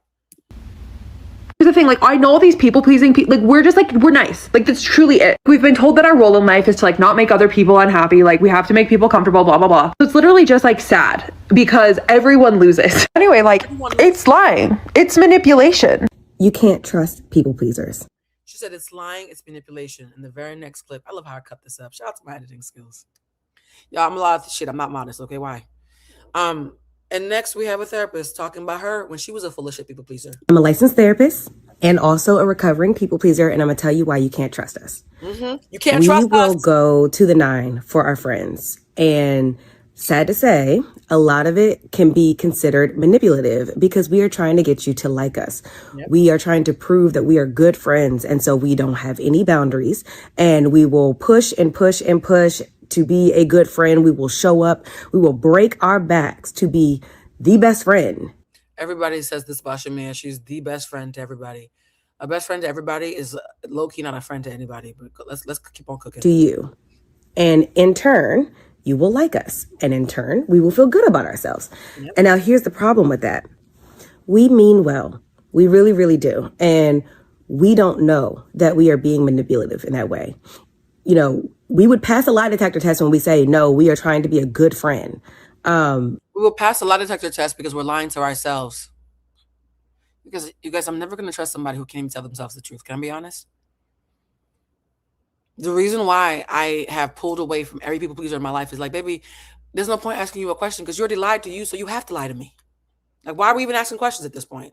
But the truth is, we are trying to prove our worth, not only to you, but to ourselves. Now, the other challenge with people pleasers is we are also conflict avoidant, meaning we're probably going to keep doing these things for everyone, showing up for everyone, while also asking for little in return. We're probably not going to ask you to show up for us. You know, we're good. We got it all. Let me just show up for you. And so that mixture of showing up, no boundaries, and conflict avoidance is not a good combination. What tends to happen, what I've seen in myself and I've seen in other people and my clients, is resentment starts brewing. And then we start hearing this. You guys have noticed how every single video that we have just shared about people pleasers confessing, they all confess that they resent people? People pleasers are excellent haters. It's impossible to not be a hater when you're hating on yourself.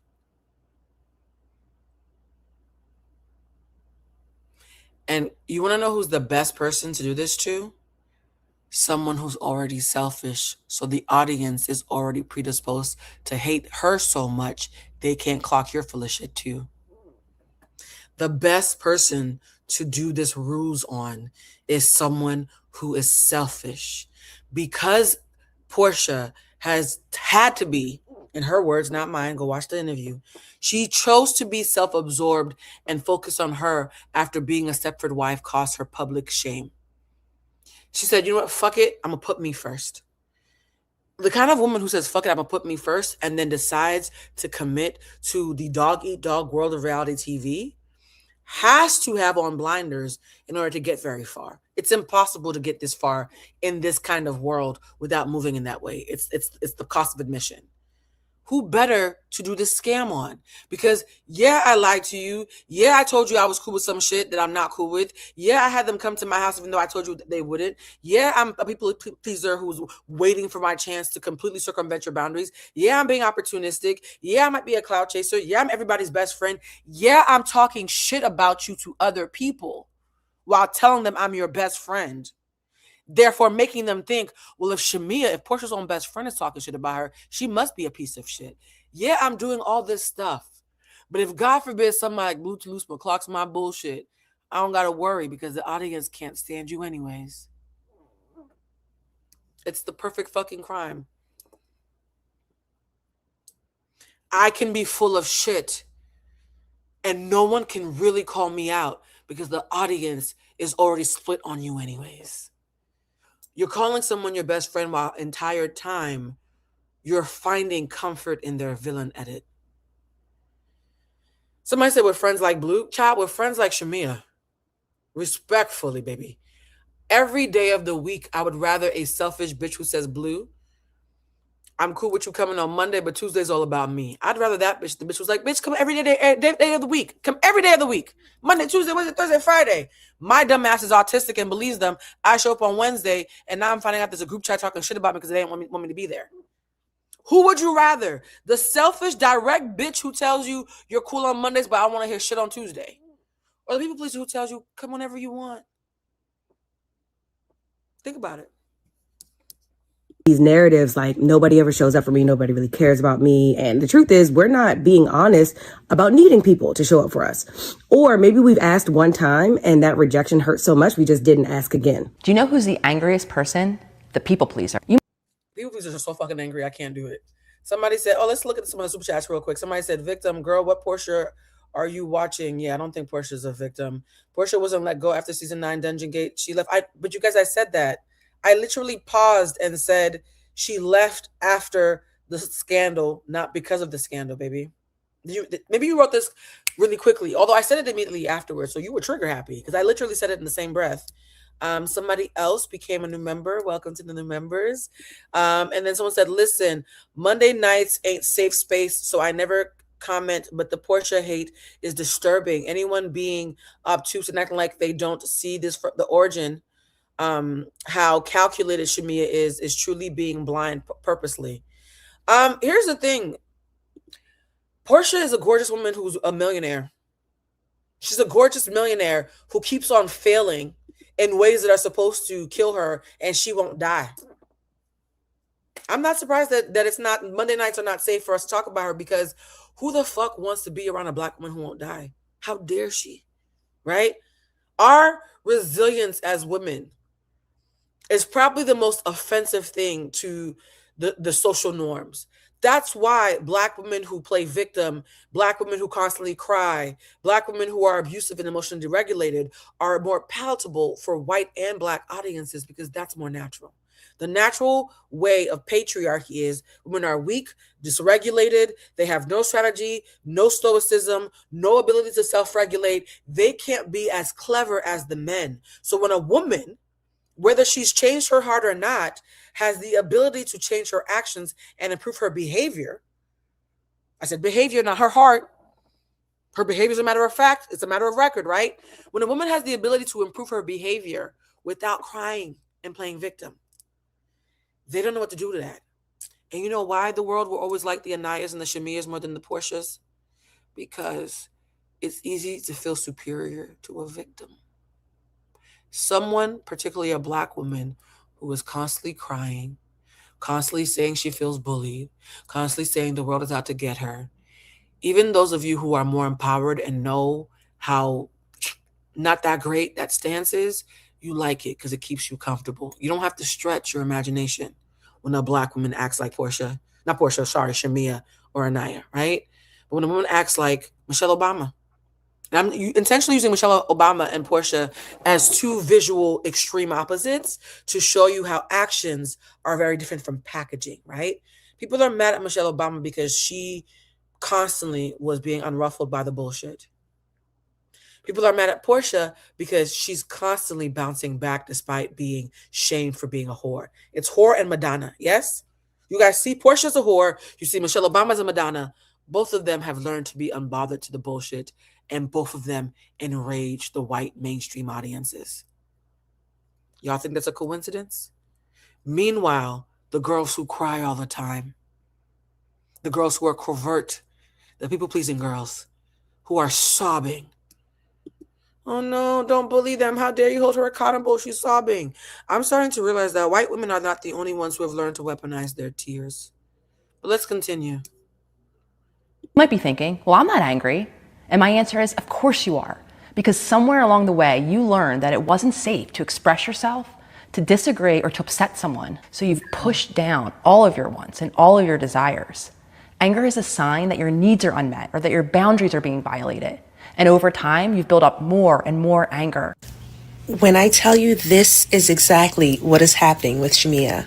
Someone said you're cooking Shamea's problem is that it's easier to resent the person she's permitted to cross her boundaries instead of her being angry with herself for allowing the boundary to be crossed. Baby, I'll go one step further. It's easier to resent the person who has a boundary than to admit that you're mad that you never set any to begin with. Shamea has not set boundaries to even cross a lot of the times. That's why they keep calling her a lapdog, right? Shamea resents Porsha for even having boundaries. This is not about, oh my gosh, Shamea set a boundary, Porsha crossed it. That's not true, actually. Factually speaking, Porsha was not invited to Shamea. Porsha invited Shamea to her event this season. Go watch it. Shamea didn't invite Porsha to her event, and Porsha was like, Shamea didn't invite Porsha to her event, and Porsha was like, okay. Shamea has been excluding Porsha from things for a while, and Porsha has not even blinked. Not even blinked, right? So think about it. It's not about crossing boundaries. Baby, ain't no boundaries to cross. A boundary has to be set before it can even be crossed. That's the gag. And Porsha, Shamea needs emotional intelligence and stoicism. This is exactly what's happening. And I think that Porsha not calculated, but peaked. That Shamea is a little unregulated in the emotional area when it comes to handling these situations. By the way, K. Michelle is also unregulated, which is why in K. Michelle's brain, I can't admire a bitch who's just as messed up as I am. For those who are wondering, why does K. Michelle have so much reverence around Porsha despite them having actual beef again, while having what's growing disdain for Shamea despite them being friends? And I'm putting that in air quotes because that seems a little questionable. It's because K. Michelle's like, bitch, you as messy as I am. At least Porsha can rein it in.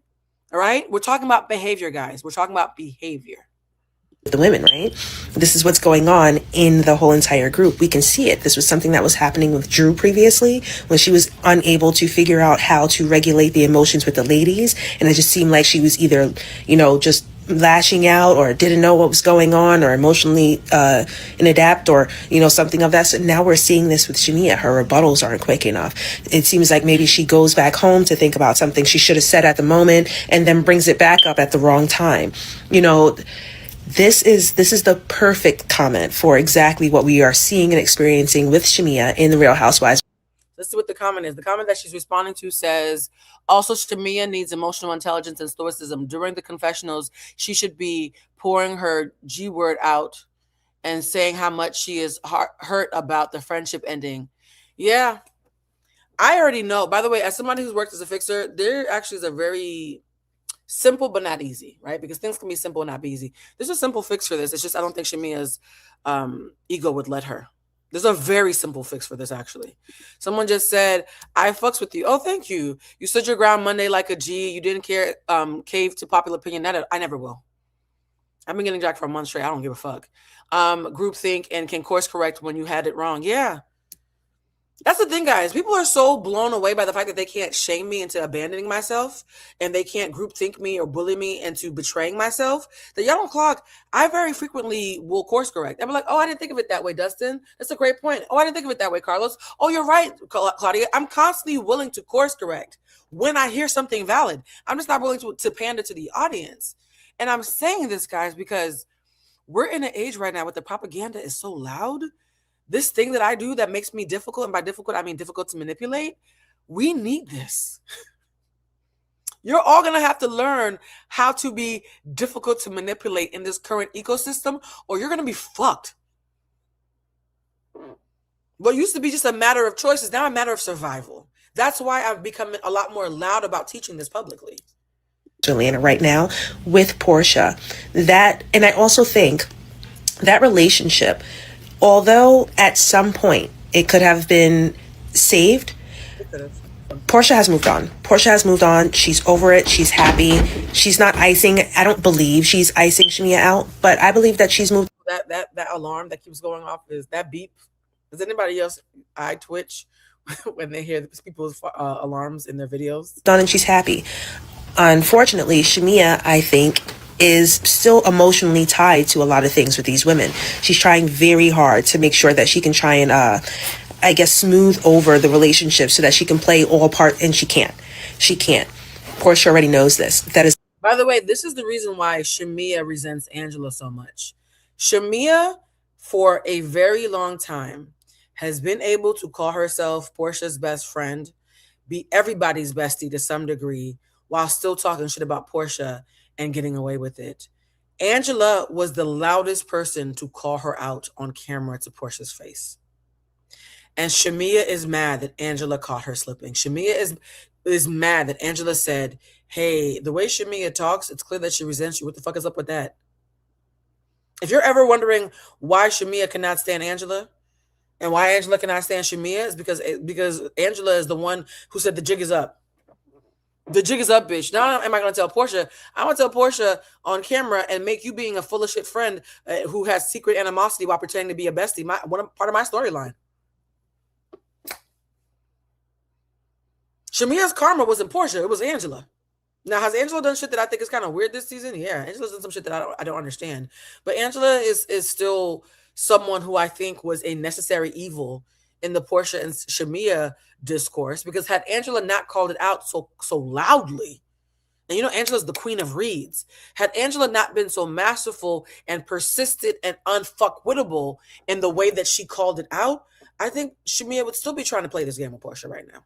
A seasoned vet trained by Nene with a setup by Todd. Another Taurus. It took a Taurus to take out another Taurus. This is hilarious. By the way, Porsha and Shamea being a Taurus and a Cancer, y'all know that Taurus and Cancers love on each other until they don't. My first best friend was a Cancer, right? So I get it. The fact that Angela's another Taurus, so it's actually kind of funny. Yeah, we do be taking out our own one full of shit. And a scheme by Candy. Listen. I did tell my family when I got back home to prepare, because I went right into filming after we filmed this. Now, this is a clip that I wanted to share because I started the show saying that up until last year, I was not a Porsha fan because I have strong feelings around my perception around cheating because of my own personal stuff. And we all bring our own personal stuff to some degree to these kind of conversations, especially when it comes to reality TV. What shifted last year, I kept asking myself, Blue, how did Porsha learn a full decade into her career on reality TV how to pivot in this way? How did she finally get it right after her biggest L, right? Cordell was her first L, in my opinion, as someone who hates cheaters. Simon was her biggest L. Yeah?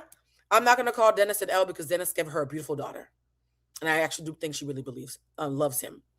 So I kept on saying, how did she lose you after her first L, confuse you after her second L, but win you back after her biggest L? What shifted? So I did some digging. It's given journalism, yes? Apparently, when Porsha did Girls Trip this second time with these veterans, watching Teresa Giudice and Giselle Bryant, some of the biggest names in Bravo, these women who have been doing this even louder and longer than she has. Some of them who have been to jail. Teresa went to fucking jail and still bounced back. You want to talk about bouncing back from Cordell? Teresa bounced back from the lockup, from the clink, right? After being with some of the biggest, most successful names in Bravo history and spending time with those women, they taught her how to give away her last fuck and keep her eye on the prize. They taught her how to stop falling for the bait. Because the one thing that everybody, especially Shamea, could always do to catch, yeah, she doesn't love that man. She loves that man down. It actually breaks my heart how much she loves Dennis and how he refuses to. That's a whole other conversation. The one thing, like I was about to say, because we're sponsored by ADHD, the one thing that everybody has known, especially Shamea, how to do to make Porsha actually betray herself is to get her mad. Porsha used to be very reactive, as we talked about earlier. It was her Achilles heel. You always knew, no matter how much Porsha Williams looked good as fuck, no matter how abundant her bundles were, no matter how good her makeup was, how high her titties were sitting, how great she smelled, how red the dress was, you knew if you talked to her crazy, she would snap. This season, she came back, and that was no longer the case.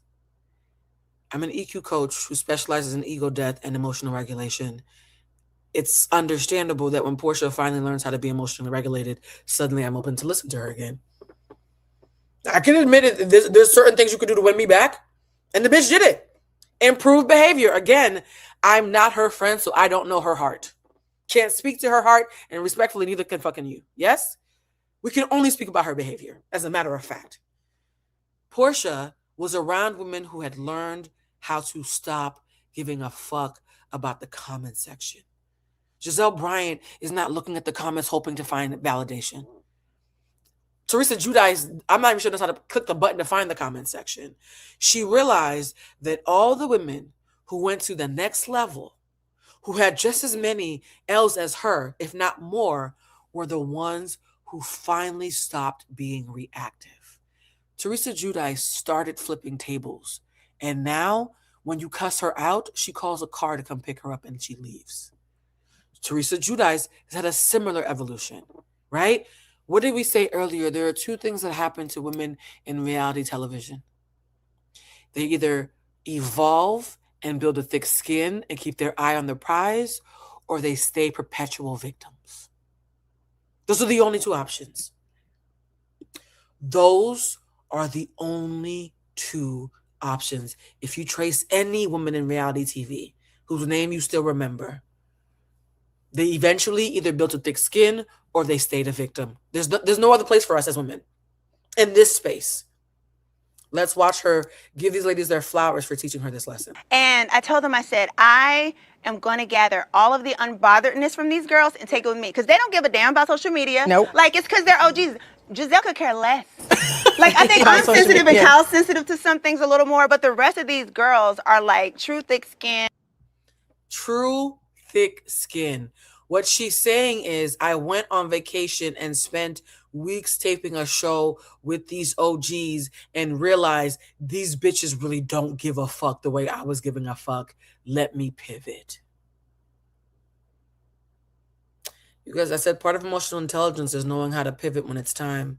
It's not getting stuck in old stories and when you're presented with new information, saying, all right, I guess we're going here now. right? People who said, well, that's just how I always am. I don't talk like that.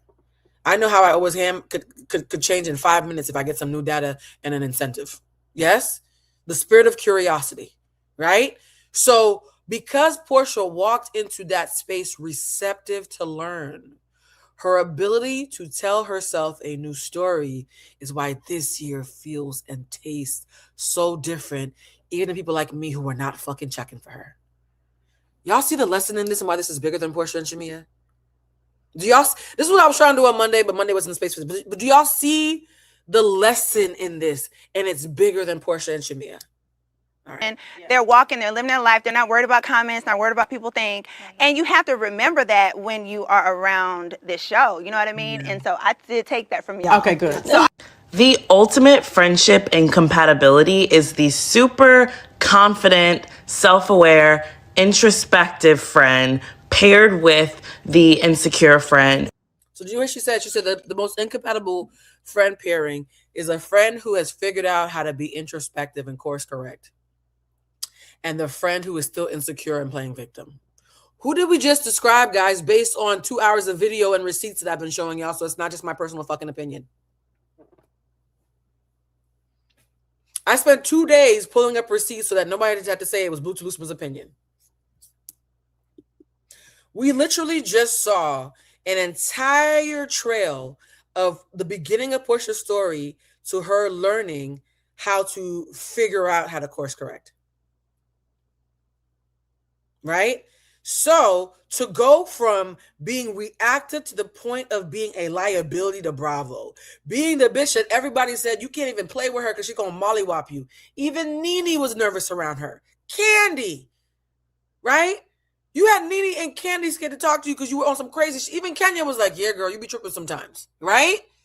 You had these OGs like you are on some bullshit. To go from that to being so emotionally regulated that when Shamea's name is mentioned to bait you into a reaction, you literally, this happened in the scene, I'm not making this up, you literally get up and go to the bathroom because you don't even want to engage.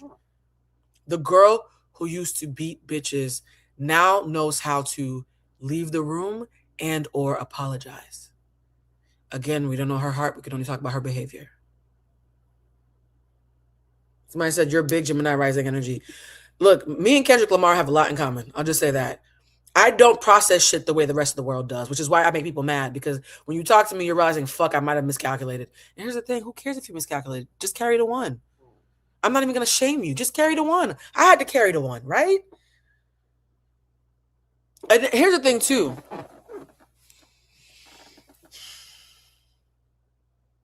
A part of me believes that if Shamea had gone through this transformation even a year ago, her and no, seriously, it's just math, y'all. I'm just doing math. It's not personal. If Shamea had had this epiphany and decided, you know what? I'm tired of feeling like a victim. I'm tired of being mad at Porsha for saying no and meaning it. Because when I say no, well, actually, I don't say no. I'm tired of Porsha saying no at all, let alone saying no and actually meaning it. Because I betrayed myself, I spent all these years waiting for her to betray herself. And instead, the bitch keeps on coming back better and better, even when the world hates her. What if I just take notes instead of taking jabs? What if I just get inspired instead of being resentful? If she can be something new after all these failures, I've only failed one season because I've only had one season. She's been failing for a decade. Remember what I said earlier? One of these ladies failed for a year. The other one failed for a decade. And yet it's the person who's only failed for a year who feels like the victim. And the one who failed for a decade is taking her power back. Oh, no, there's a lot more. This is not a closing prayer. Let's continue. Who has a lot of self-work to do and barely knows themselves.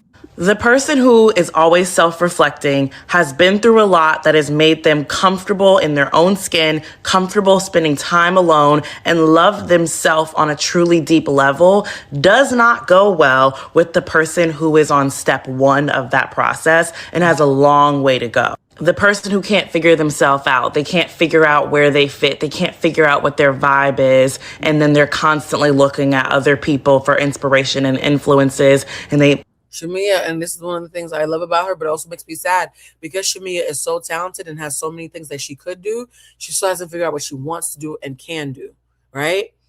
1 minute she's trying to do a peach rum in a country that has no peaches. I'm still stuck on that one. You want to make a peach rum in a country that has no peaches. Then she wants to be in fucking Pinky's biopic starring Naturi Naughton from 3LW. Then she wants to sing the national anthem, but then make fun of Drew for singing the national anthem. There are so many things that Shamea can't do except make a choice and stick to it for more than like 3 episodes, right? And so when you're someone who's that talented yet that lost, and then you see someone with objectively less talent than you, can we be honest? Again, if Shamea is one of the top 3 talented women that we've ever seen on Bravo, which is my opinion, not a fact, it's my opinion, that means she has to be more talented than Porsha because she's more talented than most people who are on these shows, yes? And so for someone that talented to be that lost while somebody with less objective talent to get much further than her, at what point do you admit maybe take some notes? A perfect example of how talent isn't always enough, because they don't tell you this, but success is not a meritocracy. If the world only rewarded the most talented people, we'd have a whole different list of heroes, yes? Because there's other skills that are important when it comes to dealing with the public. Perfect example is Oprah Winfrey. Oprah Winfrey was Oprah Winfrey for 25 years when her show was retired. She started the OWN network thinking she was going to do 24/7 of inspirational programming. She quickly found out, don't nobody want to watch inspirational programming 24/7. Nobody wants to be in therapy all day long.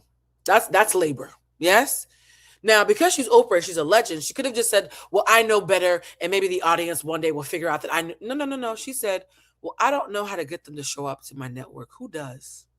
Who do I know is good at getting audiences to show up? And guess who she called? Tyler Perry. Oprah Winfrey, at the top of her game, called Tyler Perry at the middle of his and said, friend, I know I'm Oprah, but you know something I don't. Help me. And that's why Oprah Winfrey now has different programming, including all of Carlos King's shows. That's because of Tyler Perry. Tyler Perry said, you had a hypothesis that's been proven incorrect. Let me show you what actually works. The same way that Oprah was able to humble herself after 25 years, all masters become teachers. Mastery, right? And I read a lot of books on self-mastery. I'm a mastery coach, so I have to. Mastery is a wheel. You start at the top of the wheel, yes, the top of the circle as an apprentice. Then you become intermediate. Then you become at the beginning as a beginner. Then you become intermediate. Then you become advanced, right? Then you become a master, right? A master. Then you become a teacher. And then look, you're right back at the top. You're a student again. All masters end up being teachers over and over again. Every time I master something, I have to learn something new. When you are someone who refuses to be an apprentice, you will never be a true master. The thing that those women probably taught Porsha was, you have to be willing to constantly reinvent yourself. You have to be G, I was literally about to say this. You have to be a forever student. I say this all the time. I spend 80% of my time learning and only 20% of my time teaching. That's why when I'm in a space talking, I speak with such confidence, because I spent way more time learning than I did speaking. Unfortunately, with social media, you guys are doing it the opposite. Y'all spending 80% of the time teaching and 20% of the time even checking your fucking work, and it shows. Don't know themselves. They don't know why they think this way. They don't know why they do things this way. They're just in the big questioning, confused era. Mm-hmm. If you're a truly confident person, don't try to mix these two people. They simply do not go together. It doesn't work out. And even if it's seemingly working out, one person or both is suffering.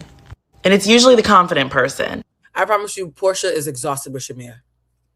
Even the most selfish, confident person with a people-pleasing best friend is going to be exhausting, because the things that naturally come to them to be self-confident and direct, you don't have it. All the shit that would be easy if you would just say it, you're being sideways about it. And I'm used to just saying shit directly. I'm tired. I'm not surprised that Porsha got tired first. Because the confident person is usually being very patient and empathetic, because they notice very introspective. So then they see other people's bullshit too. They notice that the other person is moving weird or needs them or is being a leech, an energy vampire to them, and they're suffering and they're dealing with it because they feel bad, or they're like, I like this person and I swear their intentions aren't bad, they're just finding themselves. But then you realize years go by and they keep finding themselves, and they've been finding themselves for about 5 years, and now the friendship has to end eventually because you're just not going to deal with it anymore. Exactly. These two people don't go together. I don't know. There's so many different scenarios that I can tell you of where this does not work, but it just don't work. Porsha and Shamea are fighting their mom's battle. Now, this is the section, and guys, I'm intentionally doing a very long video about this. You know why? Because unless I have Carlos come on the show, I'm probably never talking about this again. I'm still recovering from Love Island. Somebody said, you're such a gem, I appreciate you. This is a lot of fucking intellectual labor, right? Which is why when people who cannot, what does Bridget always say? You can't compete where you don't compare. People who do not know how much intellectual labor I do coming to tell me about myself, maybe respectfully, I do not care. And it's not because I think I'm better than you, it's because I know I outworked you, right? And outworking is not about hubris, it's just about work ethic. There's a laziness that the social media world has, where again, people who can't even be bothered to watch more than 2 minutes will pontificate for paragraphs upon paragraphs on something that took place over 2 hours. It does not make sense. This section, though, is about the inciting incident that's making all of us talk about these two. For those who don't watch the show, because still 40% of you don't watch the show, Porsha spends the entire season circumventing Shamea's attempts to get a reaction out of her, because people pleasers are fed through reaction. So the worst thing you can do to a narcissist or people pleaser is to starve them. Narcissists and people pleasers both hate being starved of affection because they're fed through affection and attention. Even bad attention feeds them. So after episode after episode, I think it was 13 plus episodes of Porsha constantly leaving the room, biting her tongue, being patient because, girl, we just work together. We're no longer friends. Finally, Shamea thinks to herself, the one thing that will always get a reaction out of her is her baby and her mama. Let's watch this for those of you who didn't watch the episode. Using their mom's facts. And clearly what we've learned is Miss Diane and Miss Sarah do not have this. Look how beautiful these women are. Porsha and Shamea are gorgeous. Their mothers, in my opinion, are even more gorgeous. Look at them. These women are fucking stunning. My God. And here's the thing, too. The sense of the mother. Porsha and Shamea's mothers were friends. They fell out and then found each other again and reconciled. Shamea and Porsha were friends. They fell out, reconciled, and fell out again. And now the inciting incident was Shamea confronted Porsha about why Porsha wouldn't let her daughter play at Shamea's house. My first thought is, why the fuck would I want a third generation of this fuck shit? Why? We're already living out the sins of our mothers. You think I want to pass this shit on to our daughters? Are you crazy? And mind you, just a few episodes earlier, Shamea said Porsha was not invited to her husband's birthday party because things were weird between them. So my first thought was, how is it that you don't want to invite me to your house for your husband's birthday party, and in the next breath are mad that my daughter can't come over unsupervised to be around you?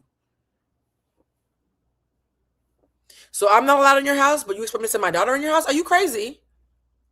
Are you not black?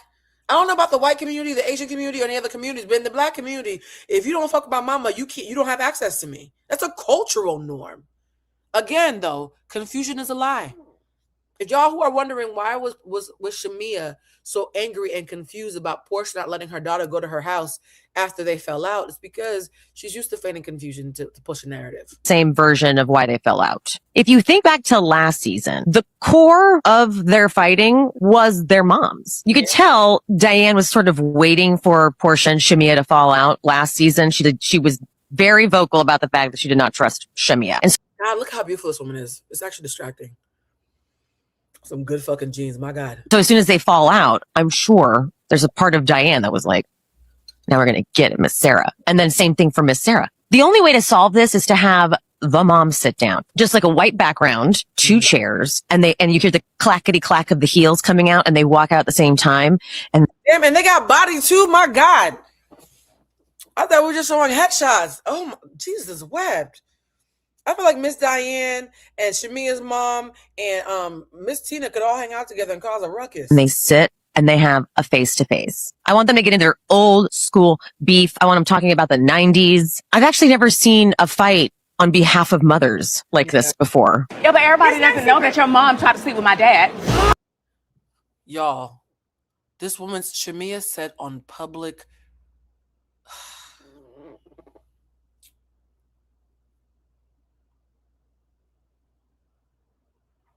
Shamea goes to Porsha. I'm trying to keep my blood pressure down because this scene pisses me off so bad. Somebody said respectfully, good Lord, yeah, the mothers are fine as hell. Yeah, she was in the background.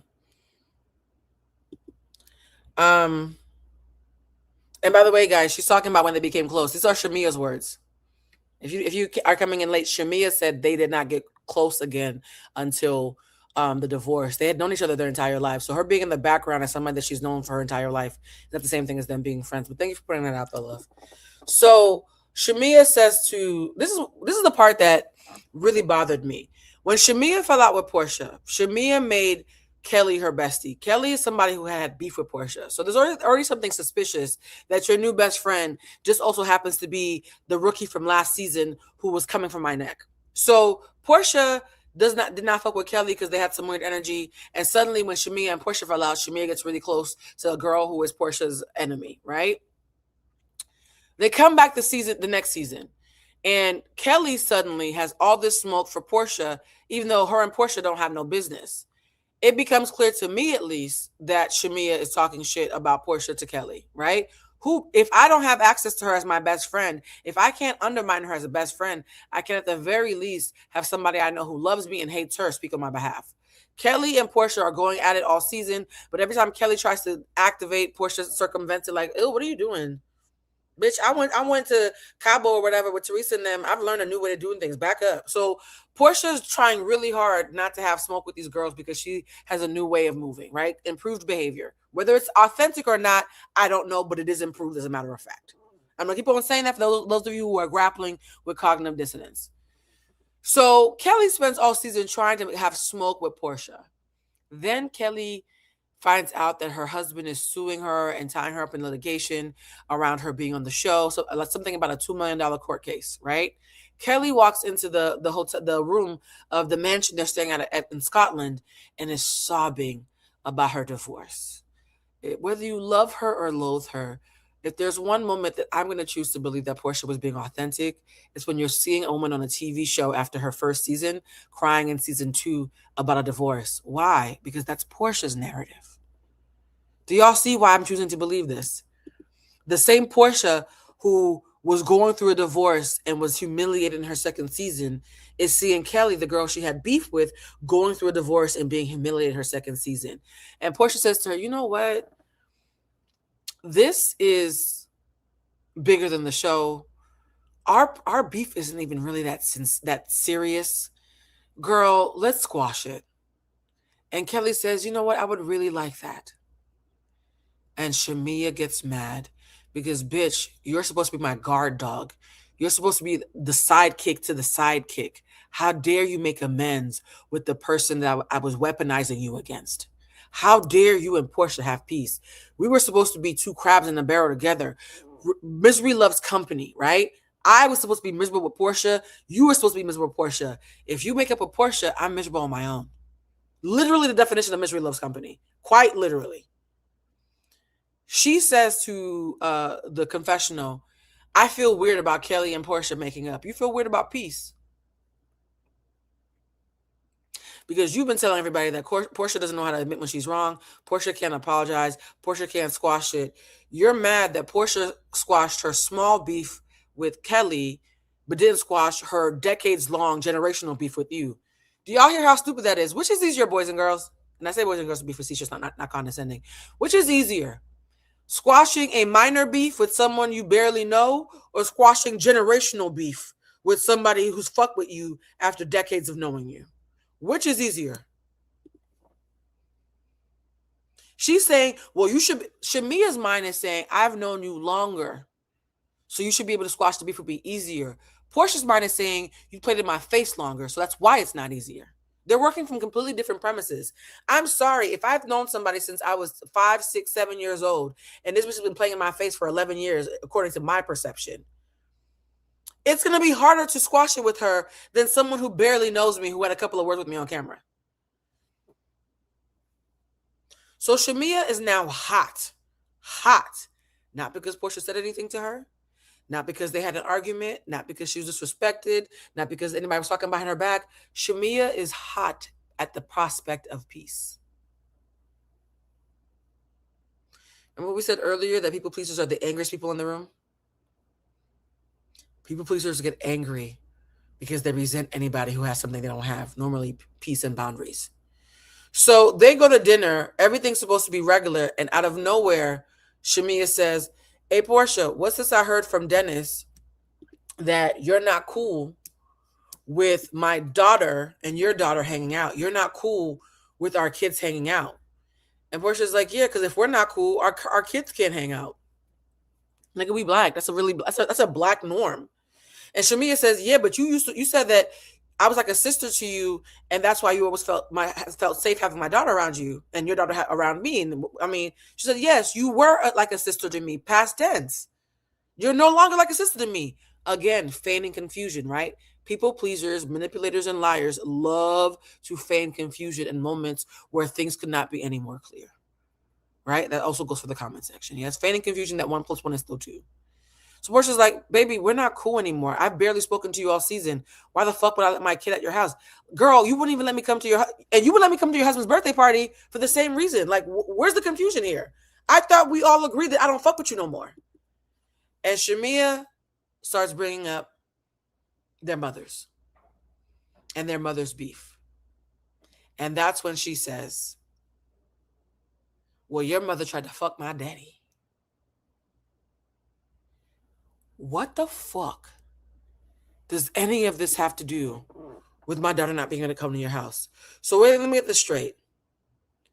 I won't let my daughter come to your house because I don't feel safe having my daughter in the house of someone who doesn't like me. Not because I think you're going to harm her, but because it's bad energy and God forbid you say something off the cuff or distasteful. And your response to me not feeling safe having my child around you is to call my mother a whore on national television. Because that shows how safe you really are instead. Your rebuttal for me not feeling safe having my child around you is to tell the entire world that you believe that my mother tried to fuck your daddy.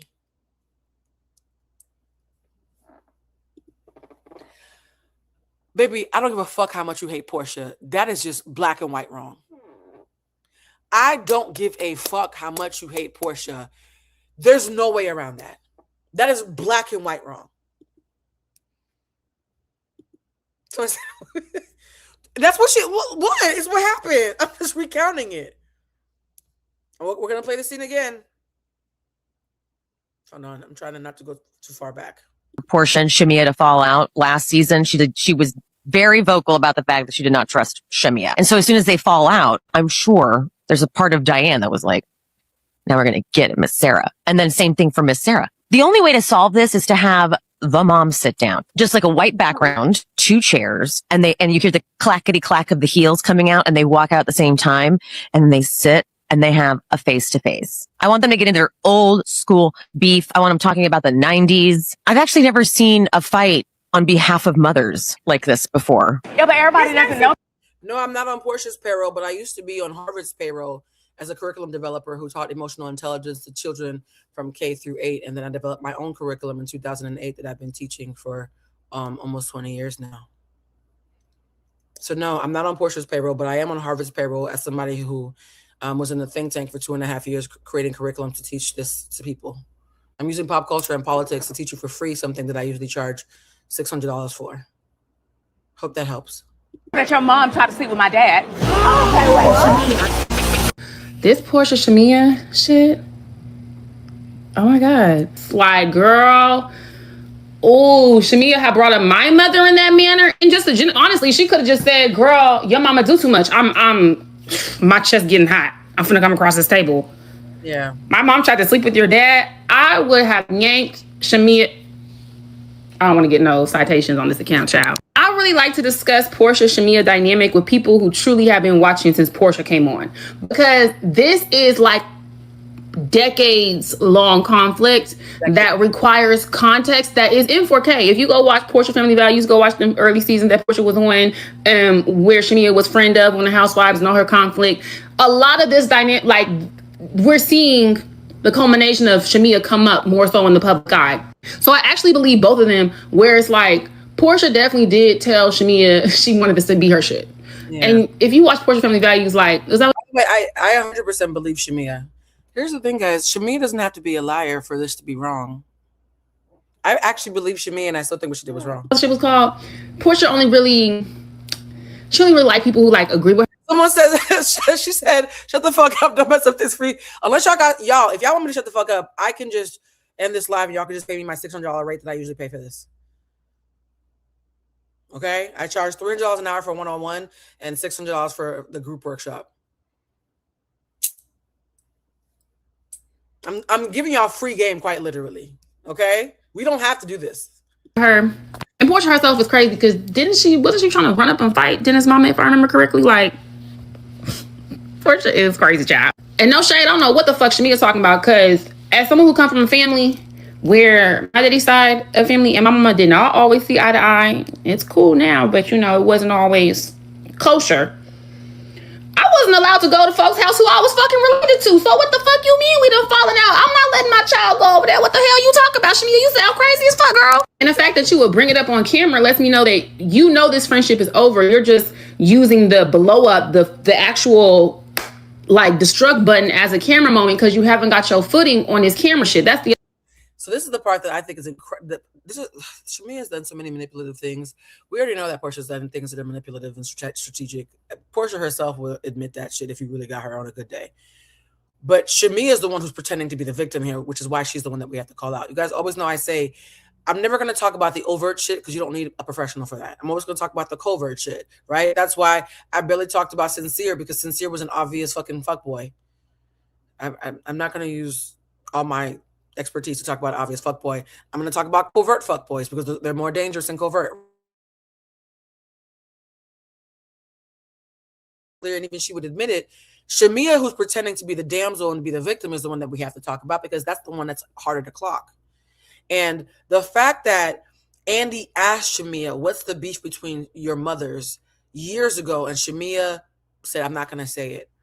Shamea didn't say it because Shamea wanted to have an ace in the hole. One thing people pleasers always have is an ace in the tuck. People pleasers always have a secret, a personal pain point. Because here's the thing. I have to know how to harm you in order to heal you, right? If I can heal you, I can harm you. If a doctor knows how to have surgery to keep you alive, the same doctor can also kill you. It's called malpractice, right? The same access and vulnerability that you have to expose to someone to heal you is the same access and vulnerability they could use to harm you. And so because Shamea was a healing force in so many people's lives, she also knows where the bodies are buried. She also knows how to hurt people. It's part of it. As a coach, I know how to heal my clients. I just know how to hurt them. I would never hurt them because that's something that my spirit guides would kick my ass. I'm a very spiritual girly. Fuck y'all. I'm worried about my ancestors coming and waking me up in the middle of the night and fucking ripping my hair out, right? So I have a moral code that I live by, even though I am allowed into sensitive, vulnerable spaces with people that I could covertly and overtly take advantage of. And so someone who thinks like Shamea, who positions themselves like a healer, although they're working through self-interest and self-loathing, right? And self-deceit and self-abandonment. You see how selfish people-pleasing is? Because it's really all about you while you're pretending it's about everybody else. She thought this secret is the one thing I could hold over Porsha if nothing else works. If nothing else works, I can hold this over Porsha's head. That's why we got from why won't you let your daughter play with my daughter to your mama's a whore in 5 seconds flat. That was the ace that Andy tried to pull out of her a year or two ago that she was saving for a rainy day, and bitch, it must have been raining in Scotland. And she pulled it out. There's only one thing that she miscalculated. And it's something that I've noticed too. People pleasers assume that their marks can't see them clearly. Let's talk about it for a second. I can't tell you how many people pleasers I've had to sit down and be like, hey, you're doing the people pleaser thing because I have a big personality, so you mistake that for me having a big ego. I actually know how to read the room. I actually know how to pour back into people. I know what you're doing. Please stop. Please stop. Please don't try to manipulate me by stroking my ego. It's not as big as you think. Yeah? People pleasers know that they're looking at you and perceiving you in the shadows. They don't realize you can see them back from the stage. There's nothing more jarring to a people pleaser who prides themselves on knowing everybody's tea and clocking everybody when they realize that you've been clocking them back the entire time. And that's the part of Porsha that I don't think a lot of people, Shamea included, counted on. While Shamea was clocking Porsha was clocking her back. Porsha said, yeah, there's a look you get in your eyes when you're envious, baby. I clocked it. It's an evil look that you get in your eyes. I knew you were going to wait for the right moment to throw my mother under the bus. Are you ready to hear what I have to say? And Shamea was stunned. She thought your mother's a whore who tried to fuck my daddy was going to end the conversation. She didn't expect Porsha to have a rebuttal. Checkmate. Right? And what happens when the person who prided themselves on having an ace finds out their ace actually wasn't an ace after all? She ran to her car and cried. No, so she ran outside and called her mama. She devolved back into a little girl, which makes sense because all of this is immature. That broken little girl inside of her who was dorky and played with dolls too long, her words, who wasn't cool enough to hang out with Porsha and her sister, is still inside of her. And that little girl called her mommy. I'm not mocking. I'm simply perceiving how this was all connected to wounds that had never healed. The other thing, I think Shamea honestly knew their friendship was over, but because she is tied to Porsha in some way, she's trying to make her own moment and make it like, because Porsha's like the big star on the show. So if she has a blow up and she like somewhat looks like she wins or is a victim in that, like she's trying to use the end of her friendship with Porsha as her storyline, which is a problem in itself, right? Because you should be interesting enough to have storylines on that stand alone, right? I think that Shamea has enough going on in her life that we should be hearing about. Like, I just don't honestly understand why everything is kind of falling flat outside of her conflict with Porsha. Even the shit with Angela really don't, like, what the fuck, why are we doing that? So yeah, I believe Porsha absolutely publicly has supported Shamea. Obviously, at some point they was friends, but I do think Porsha told her, like, stay over there. Stay over there. Let me get this straight. Shamea didn't want Porsha to come to her house and come to her husband's birthday party because she didn't want Porsha in her house. But she's mad that Porsha didn't want to send her daughter to said house to hang out with her daughter. Why would Porsha send her kid over to a house that she herself is not welcome in? What sense is that making? And Shamea has proven that she will talk crap about you to your child. She did that with Angela's daughter. She talked crap about Angela to Angela's daughter in the middle of a family-friendly event. And everybody walking around talking about something, well, Shamea telling the truth. Shamea telling the truth. I don't care if Shamea was telling a doggone lie. Bitch, what does my mama have to do with Dennis? Better yet, what does my mama got to do with Pilar? Better yet, what does my mama got to do with what we doing right fucking now? I was talking to Drew. Y'all missing the point. Shamea just saying anything she can at this point because she can't get ahead. So the only way to get ahead is to keep poking the bear and cause a scene in the show that would make people want to keep her around because at least she always got the good tea and she gonna always be able to poke at Porsha. She always has the good tea because she's friends to everybody. You know that small, what's the word? The little person. I don't think dwarf is politically correct. Is it little person, guys? I want to make sure I'm being respectful and not ableist. But that little person, Peter Dinklage from Game of Thrones, shout out to Game of Thrones, and how he was the confidant to everybody. So he was convinced that he knew all the moves to make because he was everybody's friend.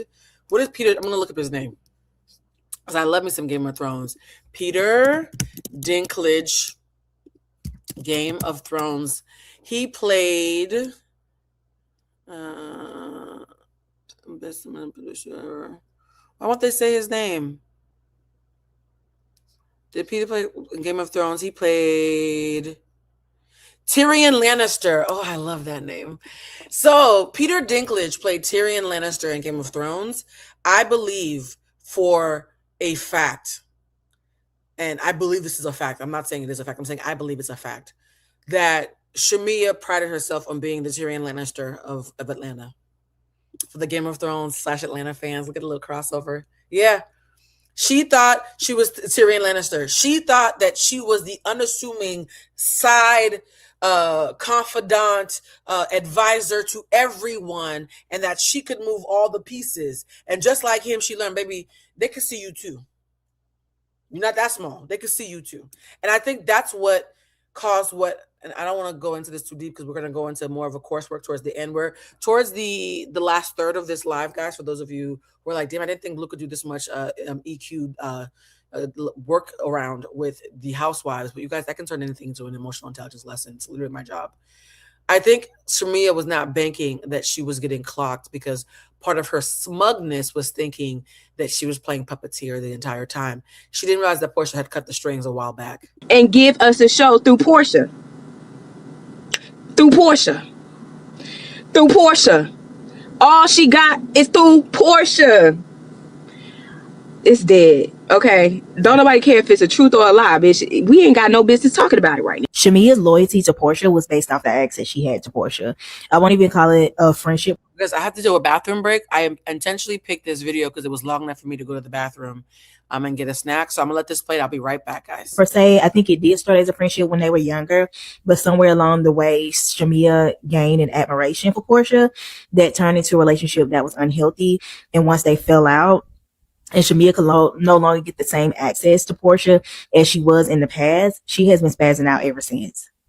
Porsha has not mistreated Shamea. She has not made Shamea feel isolated. She has literally just been getting along with all the girls. But because she's not right up under Shamea, or Shamea can't be right up under her, more correctly, I should say, as she usually is, she has been uncomfortable. The look in Shamea's eyes when she found out at breakfast that Kelly and Porsha had made up, she was seething. She was drinking because she was pissed that the person that she had talked to be her lapdog go to her defense against Porsha was now seeing like, oh, Porsha's cool. And I always felt like Kelly and Porsha could be great friends because they both have a lightheartedness to them. Every time somebody tries to paint Porsha as this manipulative, underhanded person, it never makes sense to me because she's so lighthearted, so genuine, and falls to beat her own drum. And I think that's why people don't like her, because she's always brave to do what she wants to do and live out loud. Now, I'm not saying Porsha is perfect by any means, but none of us are. But if I can say she's a genuine person who follows her heart, that's true. And a lot of people would be jealous of your light and the fact that you're just willing to be you. And for Shamea to say, well, you didn't want me to be a housewife because you said I had the hogs and this and that. Well, girl, number one, you are rich. You rich. You got a job. What is it? She wanted a piece of that energy and that excitement and recognition that you get for being a housewife. And Shamea needs to admit that, because there's really no reason per se that Shamea just had to be a housewife. And she's cool. I've enjoyed seeing her home and all the things, but there's not a lot she brings to the housewives outside of her drama with Porsha. Now, with that being said, Shamea is talented. She can sing. She's a great host. Honestly, if it was me, I'd have never went on the show. I would have stuck with the Hawks and being a rich, real housewife and not having to be on this reality show. But like I said, whatever it was about Porsha's energy and the attention she was getting, Shamea wanted some of that. And when Porsha cut that off and said, hey, I'll be cordial with you, we can work on something slowly as a friendship, but I'm not going to be the same, Shamea couldn't handle that. Because, girl, I'm not letting my child come over your house and we fell out either. You and your sisters is one thing, and your nieces and nephews, because it's always love. But a girl I grew up with for years that may have been envious of me all this time and I never knew, no, my baby can't come to your house. And why would I bring my baby to your house when I'm not getting along with you right now? It just... She said, a girl who I grew up with for years and never knew had hidden animosity with me is the last person that I want my baby to be hanging around. Do you see why it's easier for Porsha to forgive Kelly, who she's known for 24 months, than a Shamea? The fact that Shamea doesn't understand that, to me, is still blowing me. But again, pain and confusion. It made no sense. So, I don't know. Let's talk about it in the comments. But I've always felt something weird about Shamea when it came to Porsha, even before she was on the show. And it just kind of seemed like she was like the tag-along friend. I'm going to fast forward this because I'm back from my snack break. Hold on. Okay, this video, I need to play this video because this video is coming up next. Sorry, I got me some honey barbecue chips because I need something a little bit salty. This video is the moment where we talk about solutions, because as a coach, it doesn't make sense for me to just lament about the problem for 2.5 hours and not talk about solutions. There are many ways that Shamea could course correct this. I'm not sure if she could course correct it still. I'll say this. There are many ways that Shamea could have course corrected it up until she decided to go atomic with that mama thing. Porsha and Shamea's relationship is dead. It will never come back. I don't believe Porsha will ever open her heart to Shamea. I know Cancers. I know Tauruses. But yeah, no, it's over, right? So as far as Porsha, that ship has sailed.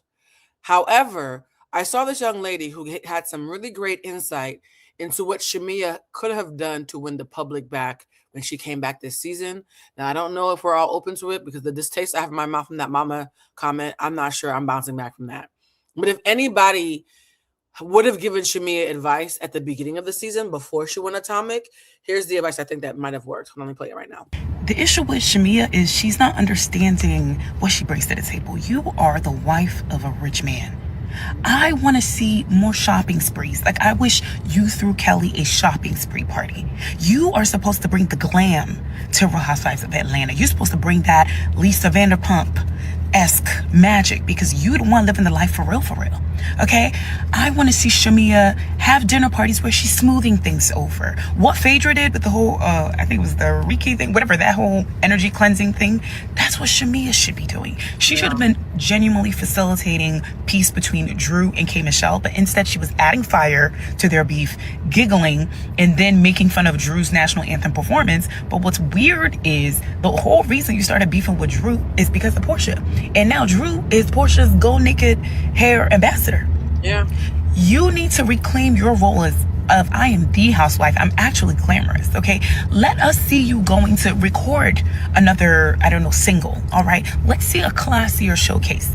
Something, but instead it's just corny instances, you know, wearing kente to your husband's African birthday, like awkward. Like, what are we talking about? Saying things like, doing things like saying like, oh, I'm not inviting Porsha to my house because we're not cool, and then confused as to why Porsha will not let your daughter come over. What are we doing? It's not clear. It's not clear. Okay? Shamea needs to own who she is. You are supposed to be a rich housewife. Then the other thing is the richest, most talented housewife of the season is the one who was acting the most disempowered. Do you see how victim mentality has nothing to do with reality? I'm not a hater, so I'm never going to pretend that Shamea is not fucking gorgeous, deeply talented, and rich as fuck. You are gorgeous, and you are the richest, most talented person on that cast, except for maybe Drew Sidora. I think Drew Sidora and her might be neck and neck, right? But you're either one or two, right? You're in the top two of most talented, top one of riches, and gorgeous as fuck. And you up here having sidekick problems because you don't know how to tell the fucking truth and say no when you mean no and yes when you mean yes. Do you see how that don't have shit to do with Porsha? Again, Porsha is not perfect, but for God to have blessed you with this fucking much. Let me breathe. All right. begging for Porsha's approval. You too, pay her dust. Pay her dust. Okay? And then the other thing that Shamea is just not good at, she's not good at orchestrating beef and hiding her hands well. It's very obvious that you say things to K. Michelle. Shamea does stuff, hides her hand, but leaves a fingerprint trail all the way back to her fucking trailer. Everybody's bullying me. Why is everything I do it can't all be my fault, baby? You planted seeds everywhere and they're sprouting with big S's for Shamea on them. It's very obvious that you amp Kelly to fight Porsha because there is nothing Porsha did to Kelly for Kelly to have this much smoke towards Porsha. There's nothing Porsha did to her. And now the one cast member that keeps randomly insulting Porsha is your new bestie, okay? Then last but not least, I don't know if they have coaches for this. She needs to get a charm coach. A coach that's going to teach her how to be charming because the one... Would you set up for an EQ coach? Shamea, if I work with you, I'll sign it in the air. I won't tell nobody. I'll let everybody call me your biggest hater while helping you behind the scenes. Anybody got Shamea's number, tell her to call me. I'm being dead fucking serious. I don't have to be a fan of how somebody acted to help them. If anything, this live is already telling me how to help you. But like Shamea, you do need some sort of help. Whether it's a EQ coach, a charm coach, a therapist. Is it true that somebody said in her words she doesn't have time for therapy? I hope she didn't say that shit. Something. My God. I think Porsha does have over Shamea and has the best in the cast that she is charming. Yeah. The art of being likable. She has what it takes. Look, Angela can forgive her saying I would sleep with your husband because Porsha's funny. I think Shamea could be funny. She just needs a little help. The corny jokes don't be landing. Repeatedly calling someone Bigfoot. And then Cynthia's pointing out to you that, wait, I'm in the Bigfoot community and you still going at it, you're the first one to say Angela's husband's outside and then get mad when she comes for your marriage. She needs charm, One of the reasons why Angela can get over it with Porsha is Portia's likable and she be owning it. She was like, I was dead wrong. Shamea, just own your stuff. It's so funny that everybody's saying Porsha is an evil person who's never admits she's wrong, when literally Porsha is the only one of the two of them who's admitted wrong at all this season. A matter of fact, an opinion. Between Shamea and Porsha is the only one who's admitted fault at all this season. But she's the villain. Okay. I'm just gonna... Mind you, Porsha's not perfect. We're only talking about Porsha and Shamea's relationship. So please don't bring up her taking that lady's man or the hot dog king. We're talking about, this is a friendship video. This video is about their friendship. Okay. Focus. Because I know y'all what is it called? Whataboutisms. You make a great point over here. So they say, well, what about over there? Stay over here. Focus. Okay. All right. Let's focus. Be like, you know what? I was being messy. That wasn't right. I shouldn't have done that. I shouldn't have told your daughter that. That was me being messy, Angela. I'm just so mad at you that I said that to your daughter. If she had said that to Angela, I'm so sorry for being messy. I shouldn't have talked to your daughter when we had beef like that. I think everybody would have been stunned in the same way they were stunned and warmed when Porsha did it a scene earlier. The thing that this woman is recommending that Shamea do, Porsha literally did that same day. Guys, these things work for a reason. They work for a reason. Human beings subconsciously want to be acknowledged. When you have caused harm, simply acknowledging it, whether you want to be friends with the person or not, it has an impact. It has an impact. I had a friend last year. They felt a way about something I said that was accurate because they didn't have all the information. I could have easily been like, well, she's factually inaccurate, so fuck her feelings. I said, no, someone I care about is hurt, right? I'm not hurt. She's the one who's hurt. If I accidentally hit you with my car, I'm not going to be an asshole and stand over your bleedy body and be like, but I didn't mean to hit you. I'm going to call the ambulance, right? I said, hey, friend, I heard you were feeling away about the thing I said. Number one, I am so sorry. Never had any intention to hurt you, and I am sorry that I hurt you. I don't care that it was unintentional. I'm sorry that I hurt you, unintentional or not. I'm fucking sorry I hurt you.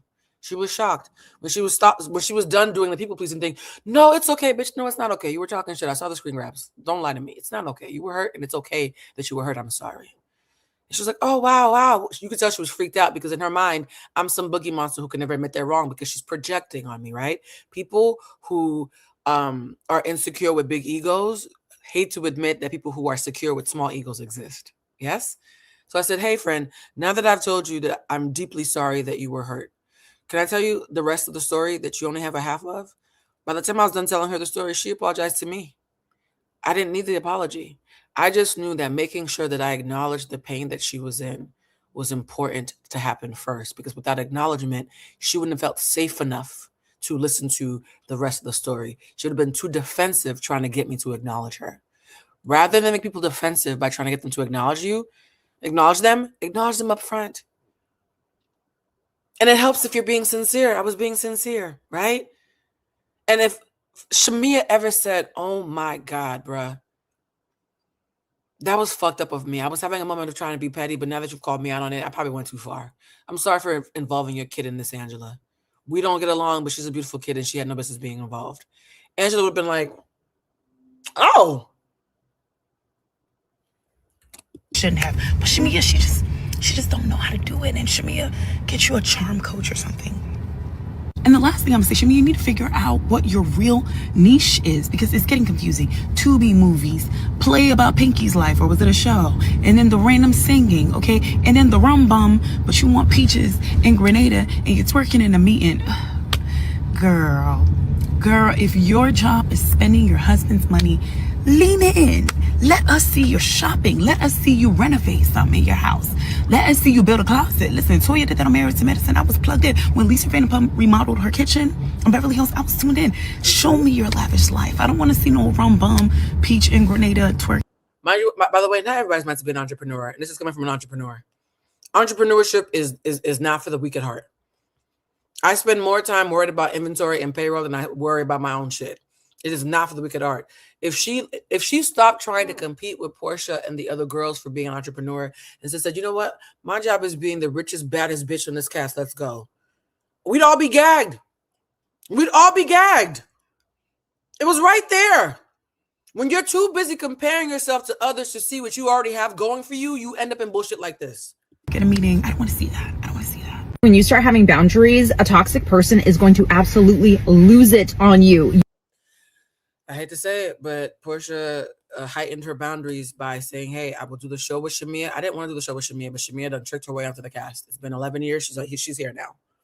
So fine. You know what? I'm not going to yuck your yum. We're going to do scenes. I'm going to keep it cute with you. We're not friends. We're not going to kiki, but I'm not going to mention you ever. And if you get mentioned around me, I'm going to get up and go to the bathroom. We can be cordial colleagues. That's a boundary, guys. And we're going to get into boundaries now. This is the part where we go deep into EQ. I done gave y'all 2.5 hours of this reality shit. Now it's time for us to really get into the EQ bag. Porsha set a clear boundary that we clocked all season. I will be on the show with you. I will not be more than a colleague to you. Cordial. Cordial is the cold version of friendly. Friendly is warm. Cordial is cold. They're both someone who has discernment and is being friendly-ish. Yeah?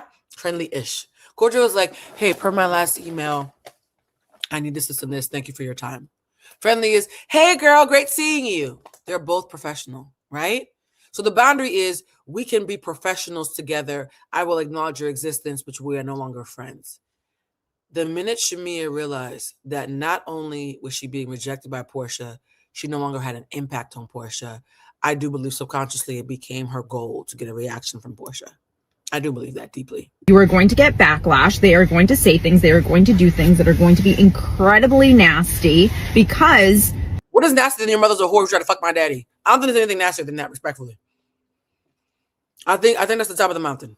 So this tracks. You're now holding them accountable, and they don't like that. So get ready, because as much as you want to work on yourself and have good boundaries and do all of the things, you're going to also have to be able to have really thick skin, and you're going to also have to be able to take care of yourself very much after you deal with that person, because it will be emotionally draining, mentally draining. It will be absolutely exhausting, but it will only be exhausting if you start getting emotionally charged. Shamea is playing the victim. Having a good friend with a lot of history on the show can be damn. Guys, we've had therapists talk. We've had Shamea and Porsha talk. Now we're literally having other housewives share that Portia's not crazy. They completely understand. Mind you, Tamara Judge has been doing this for like 15, 20 years.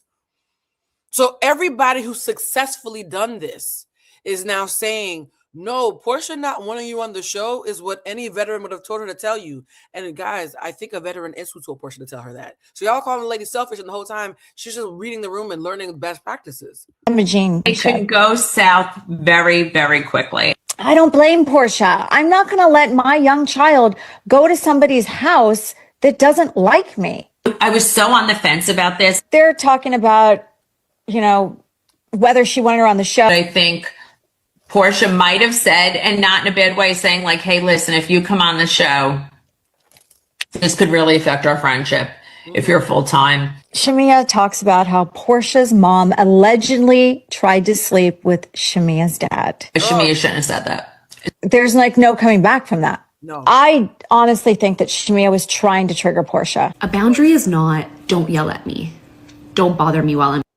You guys, for those who have pen and paper, all right, my snack time is over. Shout out to those 15 chips that just saved my life. Those who have pen and paper, we're going to be talking about what boundaries are. On Monday Night Live, when I was talking about boundaries, I could tell that people didn't understand what the fuck I was saying. So I want to create a framework and shared language for you guys, since I am working on my book that will be expanding on all of this. So, what is a boundary? Let's get into it, guys. At work, don't comment on my body. A boundary is, if you yell at me, I will leave the room. If you bother me while I'm at work, I won't answer you. If you come on the show as my colleague after I ask you not to, we're not going to be friends anymore. I'm going to have to pull away from being your friend if you center yourself in the space that I told you where I wanted to be centered and you agreed under false pretenses. See how that's a boundary? It's not punitive, right? A boundary is talking about how I'm going to move. Somebody said, you know it's bad when Tamara just said you went too far. I agree. That's actually why I included her. I love that you peeped that. A boundary says, if you behave in this way, I'm going to behave in this way. It's about me, how I'm going to behave as a result of you dishonoring a boundary that I set to keep myself safe and to keep myself regulated. So boundary is not about being punitive. It's about telling people, here are the consequences of your actions. So yes, if you decide to have the camera crew come to your baby shower, fuck yeah, I'm going to pull away. That's me enforcing my boundaries. Yeah, exactly. Your boundaries are for you. And I think what Shamea doesn't understand is because she doesn't set boundaries and definitely doesn't enforce boundaries, she's offended by any boundary that she gets because in her mind, well, if I'm a people pleaser, why can't you be one too? Again, dogs bark and cats meow. Shamea was expecting a dog to meow. That's not Porsha's nature. And here's the thing. If you don't like Porsha's nature, just don't be her friend. There's something so selfish about not liking how somebody moves, but still expecting full intimate access to them. You can't have both. People who I don't like, I leave alone. I don't expect access to them. Do you know how entitled that is? This is why this is an entitlement debate. It is entitled to have people in your life who cannot say no to you and set a boundary with you without you playing victim and hating them and resenting them. It is entitled as who the fuck are you? Wild. And by the way, those of you who are defending Shamea's entitlement, I don't think y'all realize how much y'all telling on yourselves. It gets awkward for me when people start caping for this behavior because the whole time as a coach who's been doing this for a long time, I'm like, oh, this is too much. You're basically telling me how you move in your life because only people who move like this think this shit makes sense. That's why sometimes when I'm having these debates, I stop. You'll know sometimes I'll be having a debate and I'll stop because I'm like, I feel like you're just taking off your pants and showing me your naked body and you don't even realize it. If you comment on my body, I won't be visiting you anymore. A boundary should always include an action that you will take because it's not about controlling another person. It's about controlling the way that you will react in that situation. Yep. And a boundary without an action is just a request that's really hard to follow through on. Once every 6 to 8 months, I need to come back on this app and say this to remind all of you, okay? Boundaries will always feel like aggression when your baseline has been people-pleasing. Anytime I'm with somebody who has no boundaries and I say no or advocate for the ability to say no, they act like I punched them in the face just because I had the audacity to do what they wouldn't.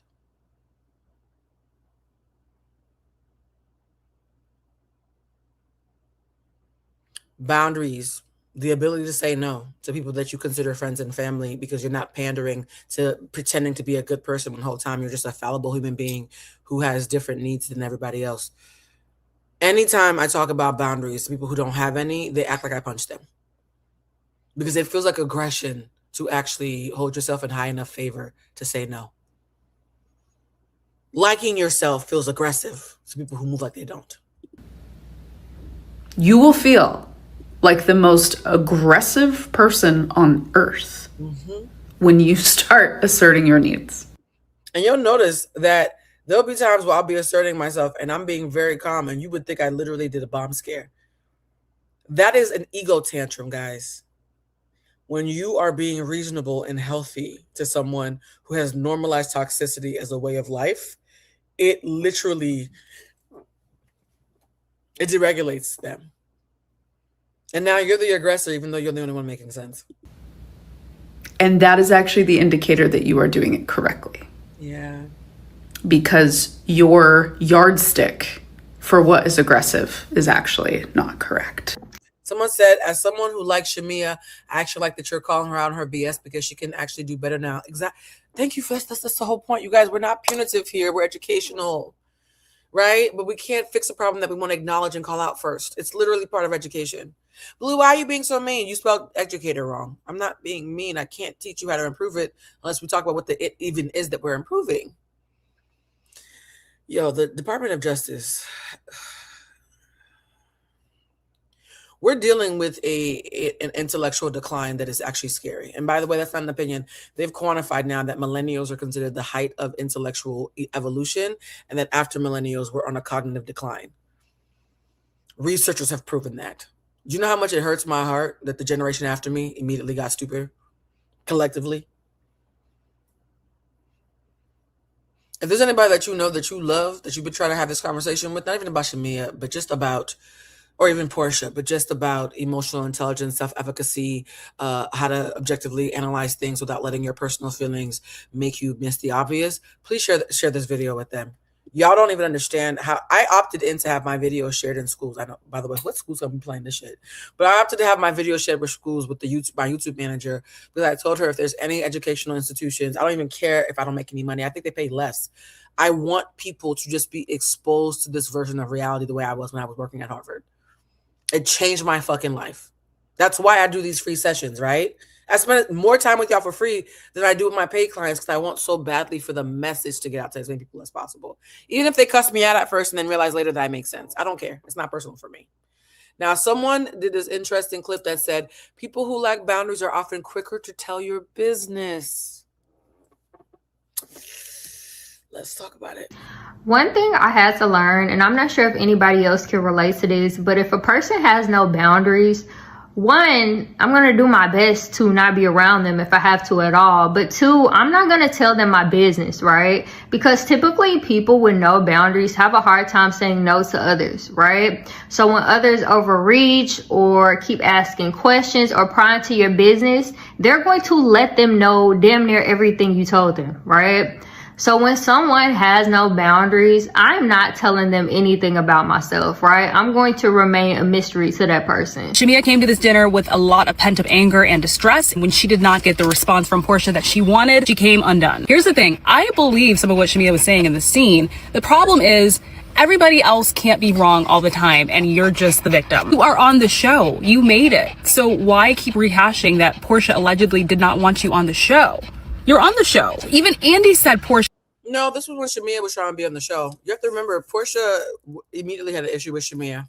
And you guys, I told you I don't want you to be a colleague on the show. You said you're okay with that, and now they're about to film your wedding. You don't see how there's a reason why I would pull away?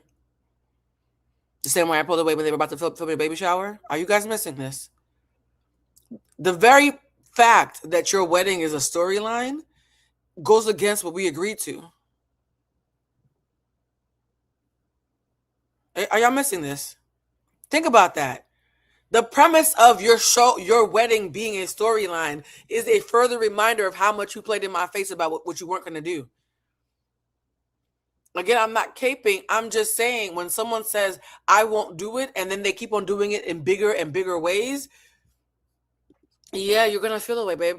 That's not a Porsha thing. That's just a person thing. She asked for her to be a housewife. Coming to dinner and revealing that about the mamas was crazy. That was just not the time. Porsha really did not take the bait. Like, girl has grown. 5 seasons ago, there probably would have been a fist fight. And here's what else doesn't really make sense to me. So Porsha's mom did that to your mom, but you've been trying to be besties with Porsha for years. Even the way Shamea walked back to the car and she was just crying. He is really devastated about this friendship fallout. He has everything in the world people aspire to have. Sorry, my dog won't stop panting. She's still upset. She's on the show. She's still upset. She's got the house, the husband, the money.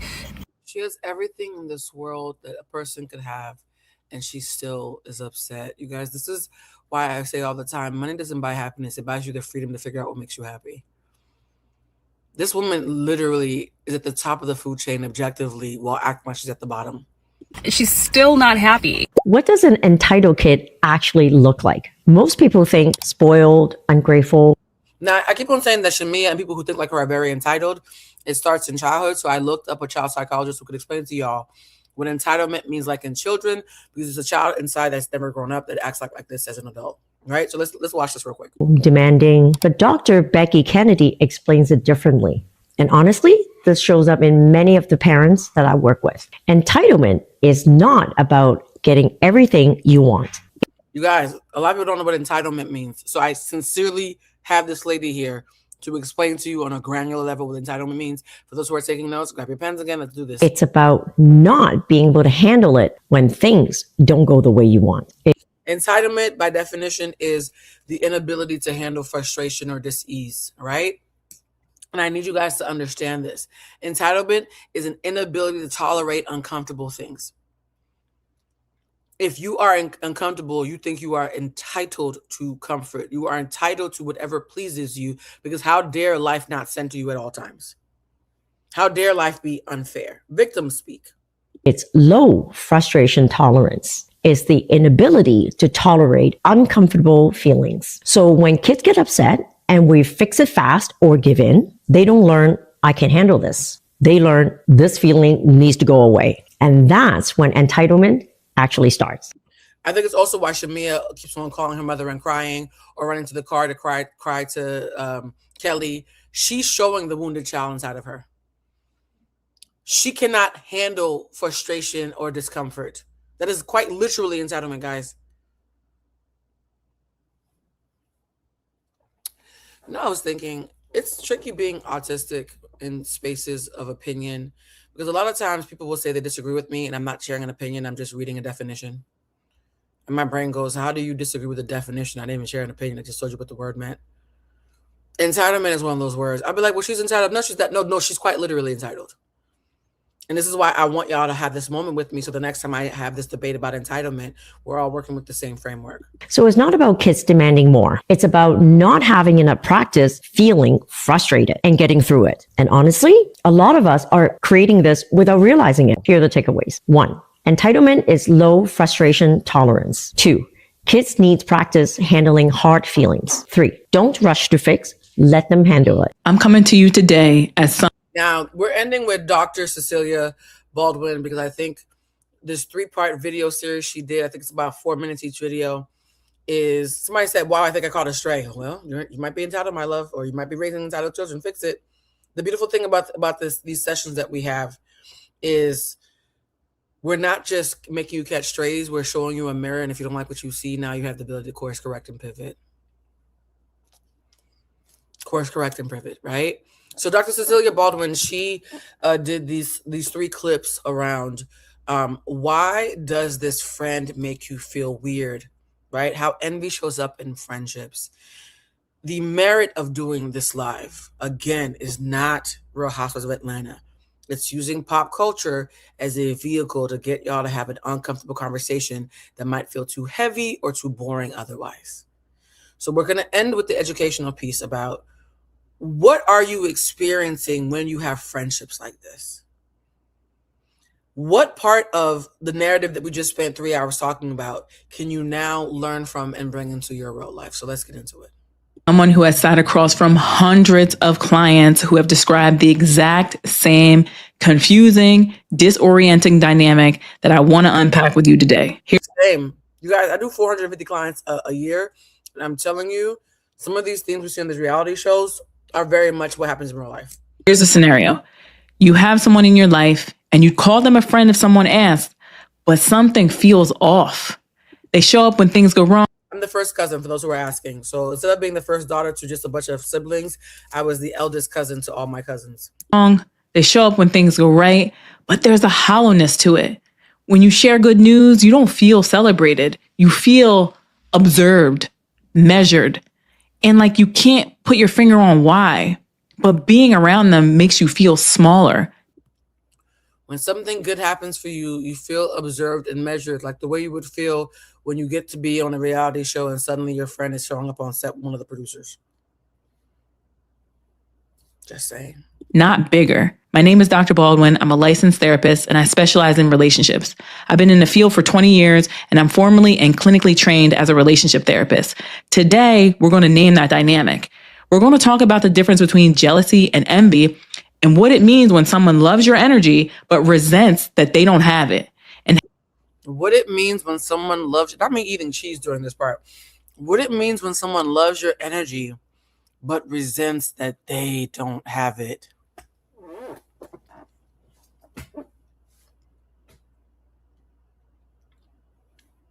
Yeah. Let's sit with this one because this is going to be fun. How, especially in adulthood, we begin cultivating friendships that are built on something real. So let's get into it. Yes, we're talking frenemies. Let me describe this person a little bit more specifically first, because I think many of you will recognize them. They are present at all the low points when you're going through something, a breakup, a job loss, a health scare. They are there. A divorce from a Heisman Trophy winner. And at first glance, it seems like they care. But pay attention to how they show up. Are they soothing you or are they consuming the details? Are they trying to help you feel better Or are they quietly relieved that things aren't going well for you right now? Y'all know this person. Then something good happens. You get the promotion, you fall in love, you hit a goal, and they show up for that too. But something is missing. There's no warmth in the congratulations. Maybe they minimize it. Maybe they immediately redirect to themselves. Maybe they go quiet for a few days after, and you notice. You always notice. In my practice, I've come to understand this person as someone who is using the friendship as a measuring stick. They need access to your life not because they love you, but because you are the benchmark. When you're struggling, they feel stable. When you're thriving, they feel threatened. And the connection you feel to them is real, but it's not mutual in the way that it needs to be. This is what I call a comparative relationship. I refuse to have comparative relationships. That's one of the reasons why I completely agree with Porsha saying I want to be centered in this thing and not feel like I'm competing with you because these shows are competitive. Being a housewife of Atlanta is a competitive space. It's a space they're fighting for who's top dog, who has the most airtime, who has the best storyline, who has the most devoted fans. It's a comparative space. It's one thing to be compared to your coworker. It's another thing to be compared to your childhood friend. By definition, it creates comparative friendships, which is why it's ill-advised to go on these shows with your friends. And it's one of the most confusing kind of relationships to navigate because on the surface, it looks like friendship. They call, they check in, they remember things, but the underlying motivation is not love or genuine care. It is self-regulation through comparison. And that distinction Self-regulation through comparison come through, Dr. Baldwin. Yes. Matters. Big time. Sometimes you might think to yourself that this person is just jealous of me. And sometimes that feels right, but sometimes it doesn't align. And so I want to stop here. Most people use these words interchangeably, and they are actually very different emotions with very different relational implications. Jealousy and envy. So, guys, we're about to talk about jealousy and envy. For those who are asking, what if the resentment, you are the resentful friend? What does the solution stay and the friend will move on? That's what you learn in class, guys. It's in the ticker, fall26@friendbreak.com. Because I'm doing a free game, but I can't give away the entire class. We talk about that in class, though. Jealousy is a 3-person emotion. You guys, this is the piece that I want everybody walking with, right? You know, I'm always talking about carrying the one, doing the math, because as an autistic person, my brain likes to work in codes and numbers and metrics. Write this down. Jealousy takes 3 people, 3 entities. Let's say entities, right? It takes 3 parties for jealousy. It only takes 2 parties for envy. If you're ever confused if it's jealousy versus envy, do the math, right? 3 equals jealousy, 2 equals envy. So jealousy is I want something and it's thing number B, but she has it instead. I am jealous. So I want that man. She has it instead. I want that job. She has it instead. Make sense? It's me and you triangulated with the thing that I want that you have. It involves the fear of losing something you already have to someone else, a partner, a friend, a position. Jealousy is fundamentally about threat and protection. Envy is a 2-person emotion. It's about wanting what someone else has, their success, their joy, their confidence, their life, and feeling pain because you don't have it. Envy does not need a third party. It just needs you and the other person who wants the thing that you have. Envy is what happens when somebody simply wants your essence.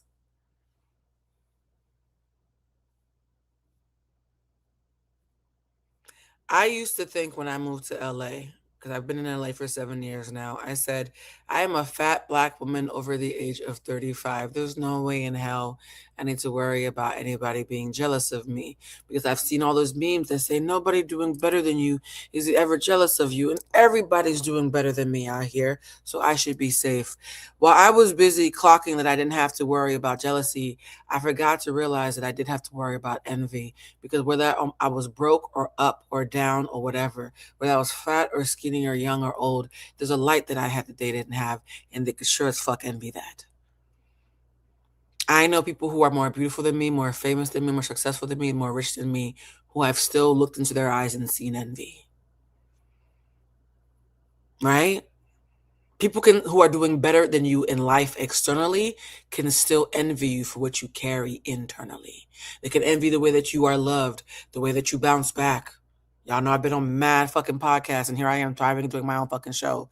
They can envy the way that you make friends, the way that you articulate your language, how cleverly you circumvent disaster, the fact that you refuse to be shamed. You can be deeply envied by someone who is technically doing better than you. What we're describing here in this kind of friendship is envy. And envy, when it's unexplained or unacknowledged, becomes coercive. It doesn't just show up as declaration. It shows up as subtle dimming, a backhanded compliment, an absence of enthusiasm, a comment that just lands a little bit wrong. And here's what makes it so disorienting. The person who's envying you doesn't often fully realize that they're doing it. Remember how we said people pleasers are dangerous because they lie to themselves before they lie to you? So there's no point even confronting them a lot of the time. I promise you, in Shamea's mind, there's no malice in her heart, and she would be stunned if she ever went into a dark night of the soul and really sat with what she was doing. And it would take a dark night of the soul for her to have the kind of ego death that would be necessary for her to let this go. They may genuinely believe they want good things for you, but there's a part of them, usually tied to an unhealed wound about their own sense of worth or enoughness, that cannot tolerate watching you have what they want. So they want to stay close enough to monitor and far enough in their heart to avoid celebrating. I don't even think Shamea still wants to be Porsha's friend. I think Shamea misses having access to Porsha. That's the part that I think Porsha's made peace with. She's like, this girl doesn't like me. She just likes having access to me. A lot of us are saying Shamea is mourning the loss of the friendship. I believe that for her, the friendship was more access. I don't think she even sincerely likes Porsha anymore. I think they both agree that they no longer like each other. I think one is just mourning the light that gets dimmed when Porsha leaves the room. Classic push-pull dynamic.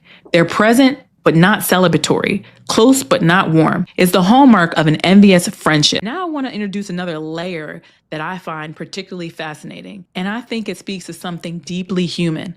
Some people are drawn to you not because of who you are to them, but because of what you carry. Your lightness, your ambition, your warmth, your way of walking into a room, the ease in which you laugh. And they want to be near that energy, not because they love you, but because being near you makes them feel something that... The ease with which you laugh. What is it that people kept on saying? Well, even if you don't like Porsha, that bitch is charming. She's funny. She's light. There's an air to her. We thought she was stupid the whole time. She just had good comedic timing and strategy. The gag is Shamea has her own light, but it's hard to see your light when you're constantly staring at someone else's. That's what's... I'm going to keep saying this. The fact that none of this was even necessary. They don't generate on their own.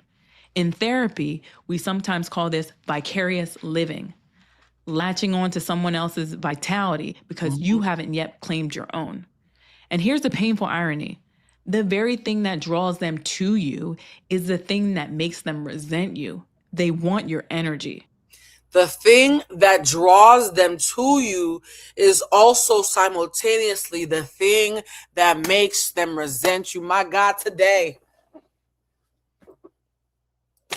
Y'all see why I use Porsha and Shamea as a Trojan horse for us to have this conversation?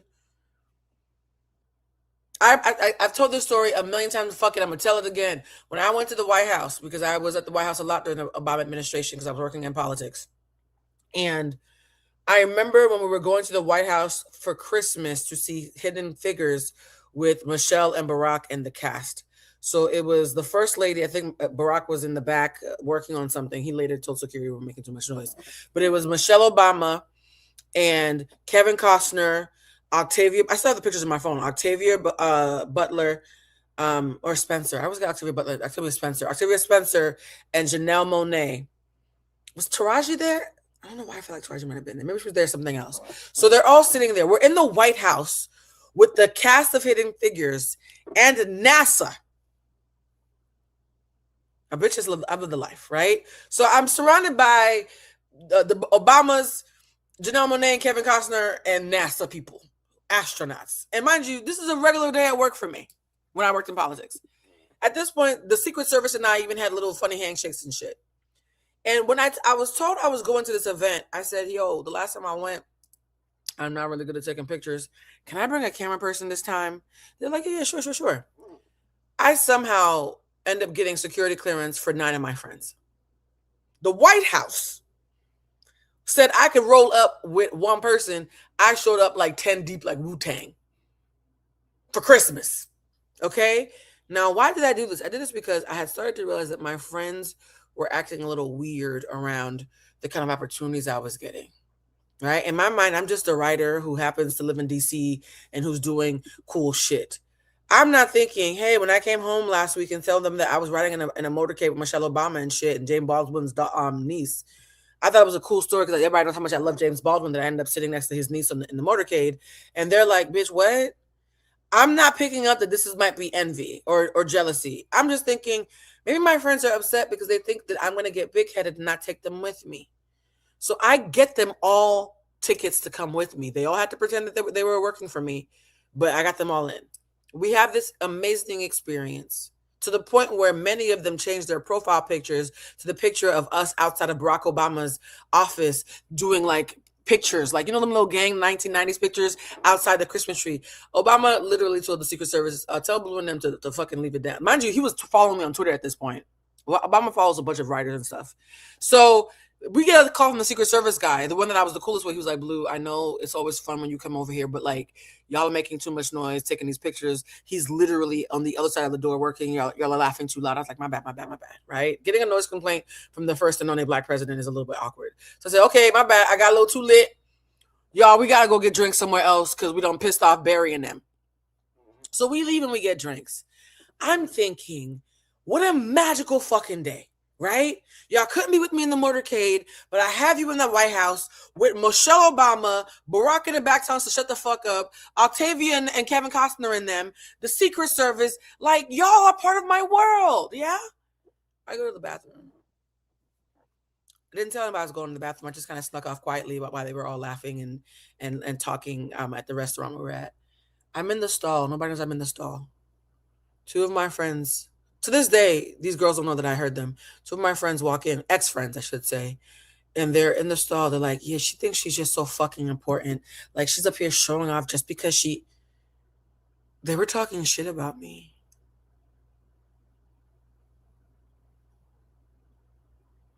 And I sat there and I said, I live a magical, amazing fucking life.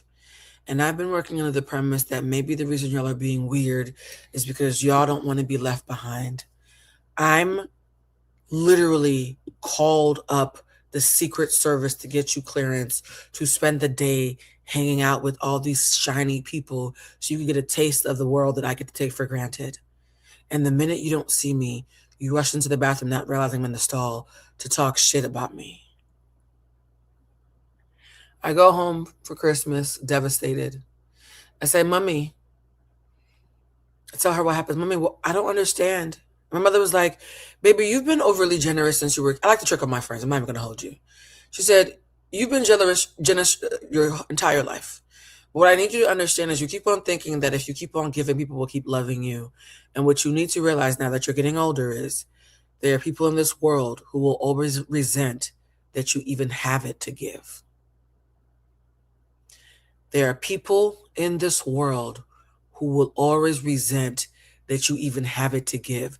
They are not worried about you sharing your light. They're mad you're even in possession of it.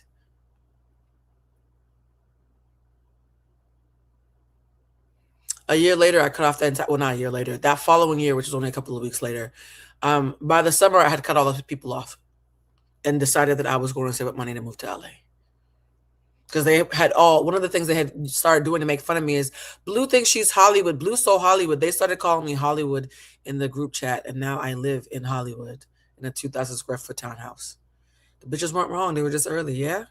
Yes, it was nasty work. So that's all to say that whether you're the friend who's constantly trying to bring people along and be generous and having your heart broken a la The Great Gatsby, or you're the friend who thinks, well, my homegirl has all this shit going for her. I just want this thing for me. She has so much, a rich husband, super talented, all these connections. I just want this thing for me. Whether you're this person or that person, there are going to be people who are simply going to resent the light that belongs to you, doesn't belong to them.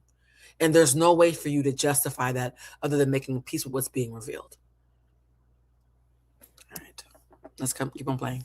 but they also wish you didn't have it because you having it highlights what they feel they lack.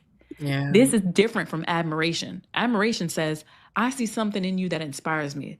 This says, I see something in you that I want, and I'm not sure I can have it. So I'll stay close and hope it transfers and quietly resent you for having it. If you ever left a friendship feeling drained, despite the fact that nothing explicitly bad was said, if you felt like you had to manage your joy around a particular person, shrink your wins, soften your good news, this may be why. You are performing emotional labor to protect someone from their own unresolved envy, and that is not your job. There's something about adult friendships that we don't talk enough about. Most of them are built on proximity, not compatibility. You become friends in college because you lived on the same floor. You become friends at your first job because you were both new. You became friends with your neighbor because they were there. You became friends with the person who was in the same childcare industry as your mama. Yeah, see how this all ties back? And proximity-based friendships are not bad by default, but they aren't built on shared values. And over time, that gap becomes very clear.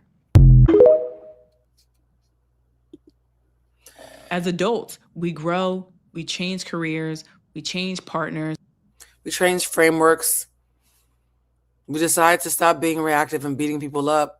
We stop being the person who you can easily get into a fight and get them to betray themselves through anger and deregulation. At a certain point, when you are the person who has this weird, unspoken, toxic pact with a friend or frenemy who envies you, but also kind of admires you and can't figure out which side to stay on, it crumbles the minute you evolve, right? That story about what happened with me that Christmas at the White House, it changed me. It changed me. And I think a lot of the failures that Porsha has gone through, and she alluded to this, just because Porsha won't cry to our faces doesn't mean she doesn't cry. I think she just learned how not to cry in front of us anymore. There's a part of me that will never be as publicly vulnerable as I used to be. I used to just gush feelings all the time, publicly. I'm a writer. Oh my God, I have so many feelings. I'm a thespian. I'm a poet, right? I don't do that shit no more. Mind you, there was nothing wrong with it. I just had to evolve because I didn't like the results of moving like that. People who are willing to pivot are going to pivot when the results are not what they are seeking, not when they are just bitter. There's some people who only pivot from bitterness. I didn't have to be bitter. I was hurt. I wasn't even angry. I was hurt.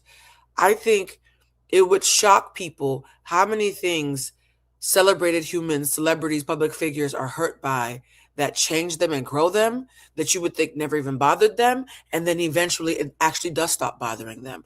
I think 5 years ago, those comments would have bothered me. Now I sincerely don't give a fuck.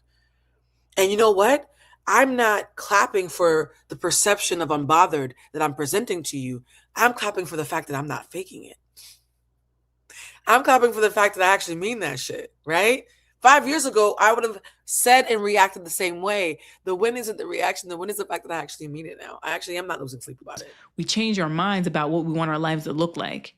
And some of the people we brought with us from earlier chapters were never meant to come into this one. But letting go of a long-standing friendship feels like a failure. It feels disloyal. It brings up guilt. It's a death, guys. A friendship divorce, any divorce, whether it's a marriage divorce or a friendship divorce or a family divorce, divorce is a death. It's a death of a way of life. It's a death of a chapter. It is something that is meant to be mourned. So we keep people around long past the expiration date of what we had in common. Yeah. I want to gently challenge that. I want to challenge the guilt. Friendships deserve the same intentionality we give to our romantic relationships or our professional lives. Amen. The question to ask is not, how long have I known this person? But how do I feel after spending time with them? I recently said to one of my friends how you can always tell who is safe to me by how much access they get to me. I don't give people access to me based on how much I love them. I give people access to me based on how close they are. I've said this a million times. If I love you and you are unsafe, I will love you from across the street. If I barely know you, but you've been safe thus far and have been super helpful, you can sit next to me. My proximity is not based on what my heart says. It's based on the ego death that I've had that lets me know that my love for you is not the same thing as how safe you're willing to keep me. People can love you and still have no interest in keeping you safe, guys. And the people who love you who simply don't know how to keep you safe. Either way, you're still unsafe. Whether you're not keeping me safe because you don't want to or you don't know how to, I'm still not safe, bruh. Now, if I find somebody who is safe and I love them, then I'm going to fucking adore them the way I do with Bridget and Mel and those people, right? It's great when it's both. But if I have to choose between who loves me versus who keeps me safe, the person sitting next to me is always going to be the safe person. I'm sorry. How do I say this nicely? I don't hate myself enough to put myself in harm's way. I think that's what this all comes down to. Do you dislike yourself enough to unnecessarily put yourself in harm's way? And if the answer is no, some of the shit that y'all think makes me a G is just obvious. Do they know the real me? Do they celebrate my growth? Are they someone I can call in a crisis? And would they show up with genuine love, not just curiosity about how bad it is? Those questions have the answers you already know. Trust them. So how do we build the real thing? Here's what I tell my clients. First, get clear on your values, not just your vibes. Chemistry is real and it matters, but chemistry without alignment is what gets you into these relationships in the first place. Ask yourself what you actually need in a close friendship. I have a lot of chemistry with assholes, so I can't just go on chemistry. I'm a cheeky bitch who likes to have witty banter. You know, assholes love the same thing. Chemistry, it cannot be enough, guys. Or you might be somebody who's very emotional and intense, and now you're in collusion with a narcissist who just thinks it's dope that you both like to sit around and stew and shit. Sometimes when we think about soulmates, we think about our higher selves have soulmates. I've said this in class. I'm not sure I've ever said this on camera, so I'll say it to the general public. Your demons have soulmates too. Not everybody you are aligned with are aligned in the right place. Some of y'all think y'all have heaven on earth when the whole time you're aligning with somebody in hell. Just be clear. It's called a karmic, by the way. Just be clear, not all soulmates are in heaven. Mutual accountability, intellectual stimulation, emotional depth, shared faith or philosophy. Start pursuing spaces where those values are present, not just the spaces that feel comfortable. The second thing is paying attention to how you feel in your body after your interactions. Your nervous system is one of the most accurate friendship diagnostics that you have. After spending time with someone who genuinely loves you, you should feel warm, seen, and energized. Someone said, do not set yourself on fire to keep others warm. That's one of the bars that we always say in class. I refuse to set myself on fire to keep other people warm. After spending time with someone who's managing their envy around you, you often feel vaguely depleted, slightly anxious, or like you've said too much. Learn to track that feeling. It is information. Third, let people show you who they are over time and believe them. Genuine friends are consistent. Genuine friends are not only consistent, they also are mortified at the idea of hurting you rather than defensive that you clocked it. If I tell somebody that they've hurt me and their first reaction is to talk about what a good person they are while I'm bleeding on the floor, you've already told me everything I need to know. Your ego means more than my safety. I'm clear at that point. They celebrate you when things are good. They hold you when things are hard. They don't disappear when your life looks better than theirs. Pattern recognition is your friend here. One complicated reaction to your good news could be a bad day. A consistent pattern of hollow enthusiasm is a character trait. Hollow enthusiasm is how I describe my former podcast co-hosts. Whenever something good would happen, they'd be like, oh, really? Oh, that's great. And then whenever something similar would happen for them, oh my God, right? The example I always use is when I went to London 2 years ago, I was shocked by how many people in London knew who I was because they recognized my voice from my podcast. And so the minute I got off my flight, and she might be watching right now, the minute I got off my flight, I met my friend James and his wife at was it Brixton? I don't know where it was. It was like some black food festival they had in London. I said, I want to be with the niggas, okay? Take me to the black people in London. I think black Brits are so delightful. And I think all Brits are very fascinating. I'm an Anglophile, but black Brits, last time I had been to London, I had not seen more than 3 black people. I was like, please find me black people. We go to this thing. It's a Caribbean thing. There's mad food. We're in line. We're talking kiki. And I come home that night. Somebody said, hey, I'm part of the Humanized fan club, because I had a podcast called Humans at the time. She's like, yeah, I recognized you. And then proceeds to tell me the whole conversation. She was like, yeah, I was just gobsmacked that Blue Toulouse was in London and was right behind me in line. And she was listening to the entire conversation. I got spotted 7 times in London. I've never been spotted that much in fucking LA, right? So I come home and I tell my podcast co-host, I can't believe that so many people in the UK know who the fuck I am. I'm just a girl with like 20,000 followers with a podcast. And they were like, well, Blue, your voice is very distinctive. And you have to think about it. The Griot has millions of readers. Hollywood Unlocked has millions of viewers. You only have 20,000 followers, but more people know you. I was like, okay, that's a good point. When I'm talking to my co-host, one of my co-hosts is like, oh, that's cool. And I could tell he was like, bitch, it's not that serious. I said, oh, maybe I'm being big-headed, okay? Maybe 7 strangers recognizing me in the UK is egocentric. Let me shut the fuck up. I sincerely thought that maybe I was being big-headed. A month and a half later of him being on my show, he comes to us excited. You won't believe it. Somebody recognized me at Ralph's. For those who don't know, Ralph's is a local supermarket. The same person who told me I was overreacting, that 7 people recognized me in London, was geeking the fuck out that somebody recognized him at Ralph's, our local grocery store. I said, now hold on now. If London's not a big deal, then how's Ralph's a pattern recognition? Child, you ain't got to worry about me. I say that to say, in that moment, I chose to honor what was being revealed. What she's saying is, when you peep shit, don't be like, honor. I was like, okay, nah, that's hater behavior. Because ain't no fucking way that Ralph's and WeHo, okay, and mind you, when the person walked up, I said, what did they say to you? The person said to them, oh my God, I recognize you from Blue's podcast. Wait, they recognize you calling out my name. But when somebody recognizes me calling my own name, it's not okay. Yeah, you guys, we're going to do a members only live when I'm in Boston next week. I feel like I want to do some members only contacts next week while I'm traveling. Be willing to initiate the depth. Adult friendships don't deepen by accident. No. The way they did when we were young and had endless hours together.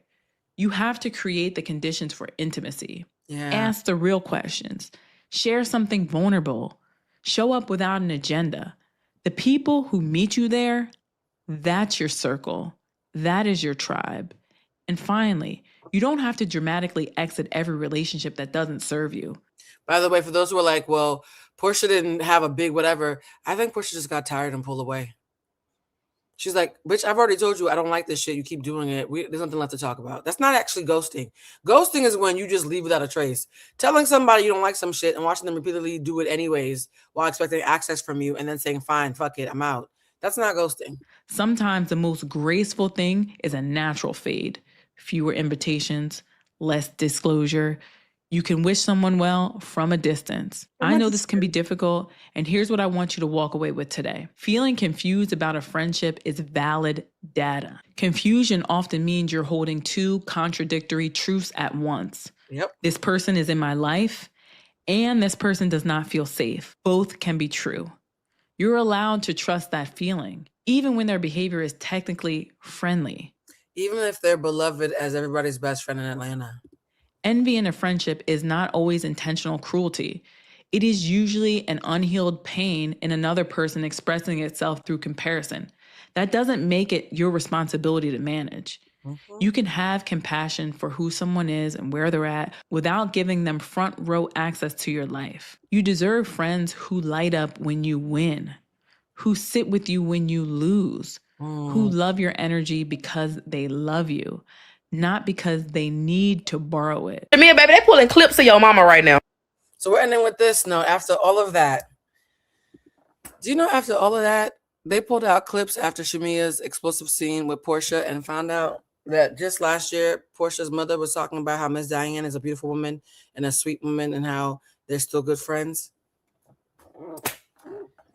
Shamea, your ace was to say that my mother was a whore who tried to fuck your daddy. But just last year, y'all were doing a pod with your mama where she said that my mother was amazing. Which one is it? Is your mother a whore lover? Like, which one is it? Ain't no what. This is the shit that I was trying not to say on Monday because I wanted to be a team player.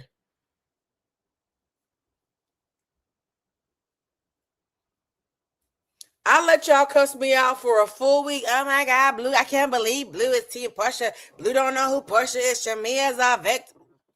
Child, I've been letting y'all just talk. From your YouTube last year of Shamea mama basically saying Porsha mama Diane is her friend and will always be her friend and is such a sweet lady.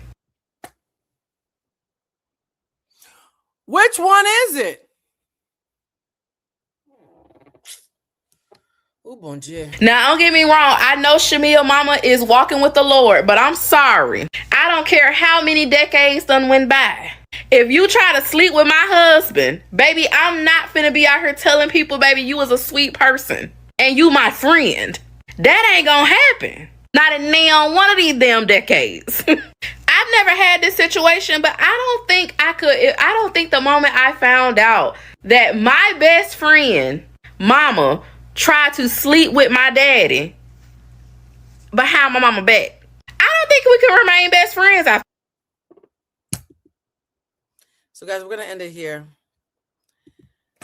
That is my thesis about Shamea and Porsha. This was a marathon. If you see me sipping and smiling on Monday. Actually, who am I joking? I'm a team player. I'm probably going to just end up still talking as much as I usually do. Ciao. I love my job. I'm built for it. If y'all hate me, that's fine. If y'all love me, that's fine too. None of it is personal. You're just responding to the reflection of yourself that you see in me. If you like you, you like me. If you don't like you, you don't like me. If you don't like you, but you want to be like me, you might also like me.